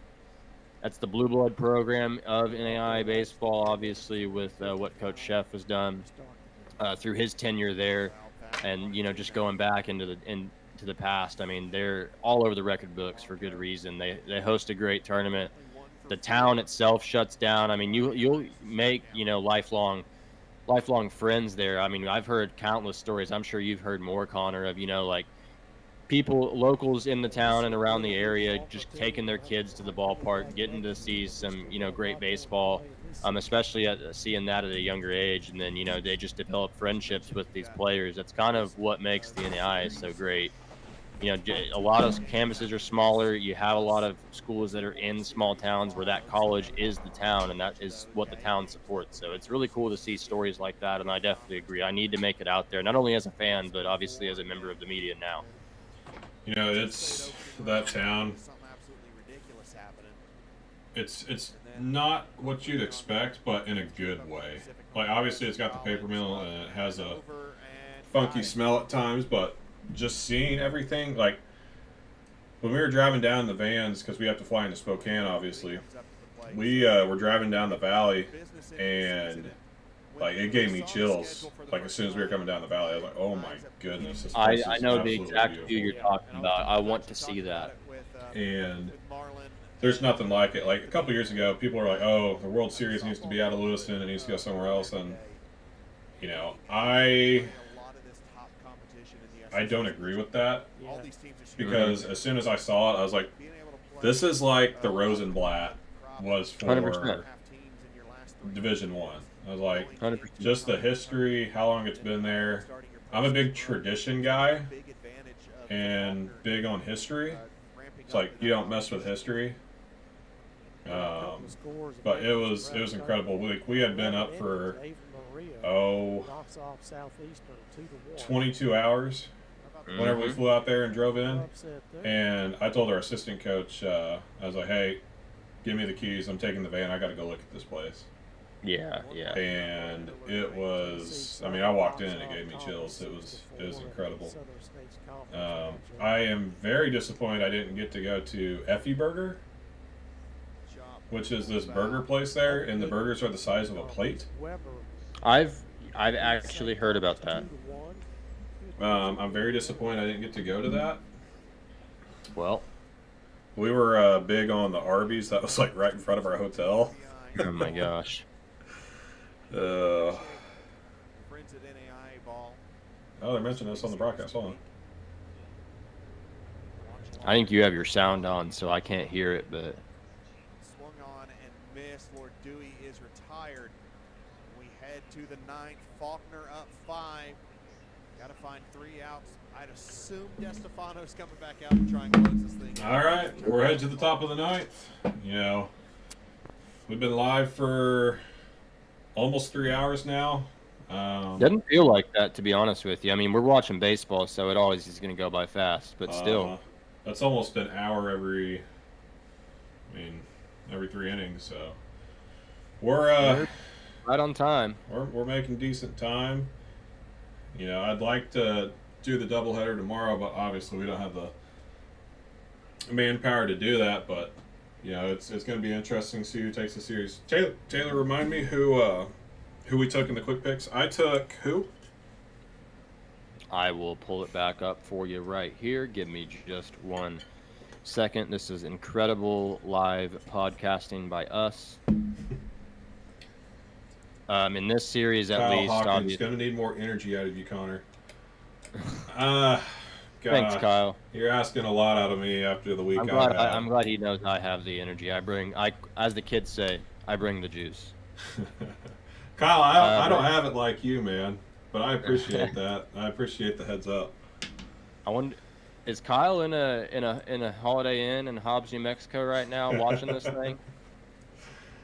Because if he is, he's an hour ahead. So that's a big shout out to him. I'm running on fumes right now, Kyle, but I appreciate you tuning in. How's New Mexico or how's Shreveport?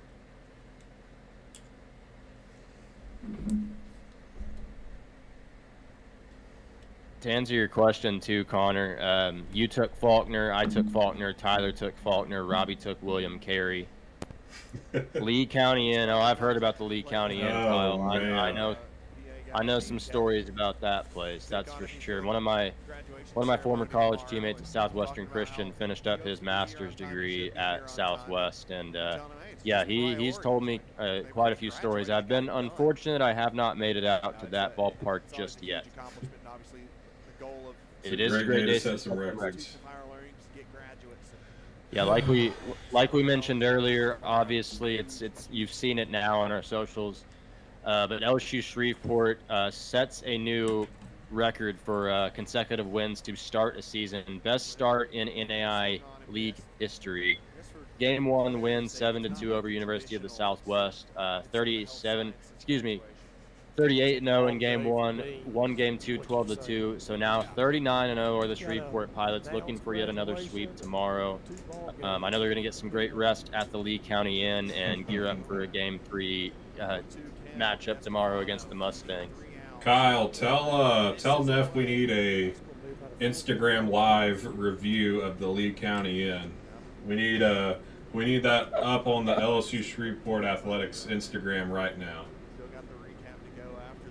You know, Connor will understand this, but I'm sure the Lee County Inn has a great manager, unlike some hotels. Oh my God! I can't believe it. That was quite the thing. All right, so what out for Faulkner? They're 2 outs away from finishing this 8-3. You know, was this what you expected out of this game 1, or did you expect it to be a little closer, Taylor? Honestly, I did expect it to be a little closer, but you know, with a credit goes to the Faulkner lineup too. I mean, you in a game like this, you know, like I said at the start, you want to score that first run, especially in a top 10 matchup with 2 blue blood programs like this. You know you're going to be in a dogfight every single game at that, but really set the tone tonight with those quick 2 runs in the bottom of the first, and then obviously that 3 spot in the bottom of the second that chased Connor Wilson. That's a big job by the Faulkner Eagles to do that, especially with a somewhat thin William Carey starting rotation. You get to the bullpen. Lysette threw, what was it, 82 pitches tonight. You got to think he's done for the series. Just throwing 82 pitches, 5 1/3. But McGee is now in. So you've already seen the 2 best bullpen arms from the Crusaders. But that's a big credit to punching back there after William Carey cut it to a 2-run game on the Josh Alexander double with that 3 spot. And now Faulkner with their guy, Jordan DeStefano, on the mound out of the pen, just 2 outs away now. I don't know if Kyle's still in here, but Kyle, can you shoot me some team photos of the Pilots? I got some ideas. If not, I can make something happen. I think we're going to make a late night post tonight about once we get you guys to use the coaches poll rankings and stop confusing people online. I am the only person that agrees with that, so I am outvoted. I would love to do both, like you know, like most of us do, or most of the outlets do. You know, you see, I mean, just with Division I, you have the D1 baseball rankings and the AP poll, the coaches poll, whatever the case may be. But a lot of teams do that, and yeah, I'm in agreement on that for sure.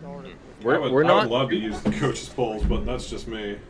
Well, we're not too far off, really. I would say a lot. I mean, Tyler and I talked about it in the latest episode.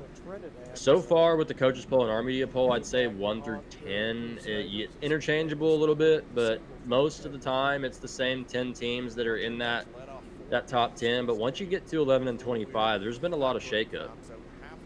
It's my polls. I'd love to release my polls, but I know that probably wouldn't go over well. I love y'all's poll, but it does get confusing when posting. Yeah, I agree. My argument was, you know, people aren't going to put. Actually, I'm not going to get into that. That's a story for another time. But Kyle, send me some team photos of the Pilots, please. I'm going to make some graphics tonight after we hop off here. Jordan And how, do you guys got a doubleheader tomorrow? Or you guys play single night? I can't remember. The Lee County Inn, baby. That's hilarious. The Pilots set a new record presented by Lee County Inn. I'm sure they have some great breakfast. Kyle, you guys really need to ink a jersey sponsor with walk-ons. I think that would be incredible. And have them cater every single game. I think that, like, who wouldn't want their jersey on the #1 team in the nation that just set a new record? I think that would be incredible. If walk-ons catered every game, Connor, I might have to move to Shreveport. I'm just saying.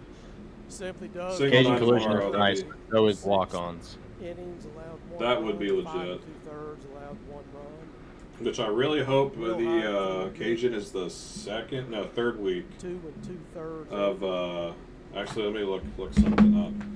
Now DeStefano trying to. Because I've got something next year that I cannot move, and it's right around that time.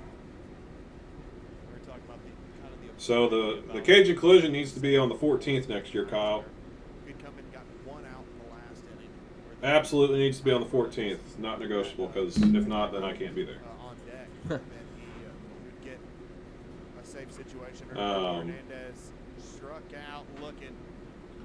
But yeah, I think we need to make a post about the record tonight. What do you say, Taylor? I would have to agree with that one. Hernandez needs to get the dugout before it gets tossed here still. Oh, there's talks about a guy getting tossed. Just sending you a couple of pics. Let me know if you need more. Appreciate you, man. Yeah, we're just going to make a little post tonight about the record. Speaking of records, too, while we're at it, I did just get that update come across the screen. Andrew Herbert, now the all-time strikeout leader in Reinhardt program history, 288 career strikeouts. Nash Crowell to hit his 56th career home run. He is the school's all-time home run leader. So two legends in a Reinhardt Eagle uniform making their mark in the record books again tonight. It's crazy that they do it on the same day. I mean, that's storybook stuff. And, you know, Herbert and what he did last year, I mean, Connor, I'll talk about that game for the rest of my life. Blake Payton, Andrew Herbert in the World Series to go to the national championship. Herbert went 10 in the third and got the loss in that one. So, I mean, yeah, a guy that he's every time you give him the ball, he's giving you 7 quality innings, no doubt about it. I mean, it's an honor to watch him pitch, and I'm glad I got to see him throw all the game last week against Johnson, 8 and third, 10 strikeouts. That was incredible stuff to watch, and I mean, he's a dog, man. Definitely a top 10 arm in the country. You know, it's crazy. Yeah, this has been pretty cool to do. I don't think we've gotten the amount of viewers that we expected, but it's been fun just kind of sit here and watch some NAIA baseball on a Friday night. We've hung around double digits. You know, some of those Game 2 doubleheaders wrapped up. We had a few guys in here. Arizona Christian was in here, obviously Kyle and the Pilots. But yeah, no, it's been fun so far, and we had a really good ball game. You know, some may look at the box score once this game's wrapped up and kind of think it was in hand, but it really wasn't. I mean, William Carey cut at the 2 and had the tie and run at the plate. Ooh, that's a close pitch. I don't know if you're ever caught back up to me, but that was a tough. Good take. They just said it. That is a tough take, good take. But you know, full count, runner on second, 2 outs. Let's see what happens here. Some junk falls right into an infielder, but great take by Booth. See if he can pay off here. Payoff pitch incoming. Oh my goodness, he ran him up. DeStefano rings up another. See, that's why I wish we had a outfield cam to see. Strikeout today by the Faulkner staff. Completely agree. Let's see this pitch. Final pitch for me on the stream here. It was a really fun 8-3 ball game, and the win today. Faulkner takes Game 1 of the NAIA Ball Big Series of the Week, 8-3 over William Carey. You know, tonight was the 9-inning game. Tomorrow they square off again in a doubleheader starting at, my guess is probably noon or 1 o'clock. Yeah, really good outing. I believe 1 and 3. Yes. I think it's Yeah, it starts at 1 o'clock. Anytime 1 you o'clock and put 4 8 o'clock runs up against for the William second Carey, game. it's It might get night. started sooner. I don't know, Yeah, but Faulkner takes game one of the we appreciate series. everybody, tuning in. This has been fun. We're going to start to do a couple more of these towards the end of the year, and obviously when postseason's in full swing, we're going to Yeah, be doing this quite a bit. And yeah, it's been fun. Great ball game. Thought it was going to be a little bit closer, but I took Faulkner in the quick picks, so I'm looking good to start. Who was the one that took William Carey? Robbie. Robbie? Interesting. So, but yeah, good start to the series for me and everybody. Robbie is 1 game down now, so it's going to be interesting to see what happens the rest of the week. But Taylor, what's your final thoughts on the night and on the game? It kind of held serve for how the season has gone so far today. I mean, we mentioned it obviously with this matchup highlighted on the Faulkner Sports Network. Faulkner takes this one. Marco Ozuna was lights out. Jordan DeStefano was lights out. So those big-time guys stepped up for Faulkner. But even, too, I mean, we saw some upsets today. Southeastern, the number 4 team in the country, dropped 2 games, down 2 games to none in the Sun Conference Series. 2 Ave Maria, 2 one-run ball games at that. Only held to 1 run through 14 innings. But even then, Missouri Baptist looked good today all throughout the country. Central Christian, Nick Julian, too. I hate to bring up your Drovers, Connor, but I just want to give a shout-out to him as the freshman going up against that lineup, getting a win today. A lot of big-time upsets, and, Loyola dropping that doubleheader, too, as well. So in the southern states especially, we've seen quite a bit of shakeup, but Faulkner for now making a run at this lead here in the southern states, and I can't wait for tomorrow. This doubleheader should be electric. Yeah, I couldn't have said it better myself. It's been a crazy day of NAIA baseball. Lots of different outcomes than we had expected, but overall a good start to the big series of the week. Curious to see what happens tomorrow, but Taylor, if you don't got anything else, I think we're good to go. We've been going for a little bit over 3 hours, but thank you guys for tuning in. Like I said, I think we're going to start doing these a lot more, especially towards the end of the year, and I would love to do some during conference tournaments and all that. And that's my favorite time of the year. Opening rounds is fun. But yeah, appreciate everybody tuning in. For all your news, stats, scores, and information, please follow NAIA Ball. Taylor, where can they find you out on social media? Instagram is Taylor Thomas 4_. Twitter or X, I'm still going to call it Twitter, _ Taylor Thomas 14. If you want to follow me for NAIA ball content and New York Yankees content. And I am Connor Darnell signing out. You can find me on all social medias at GotDunks21. I used to play basketball and could dunk. That's all I did, and play defense. But thank you guys for tuning in, and we'll be sure to catch you soon. And we will catch you next time.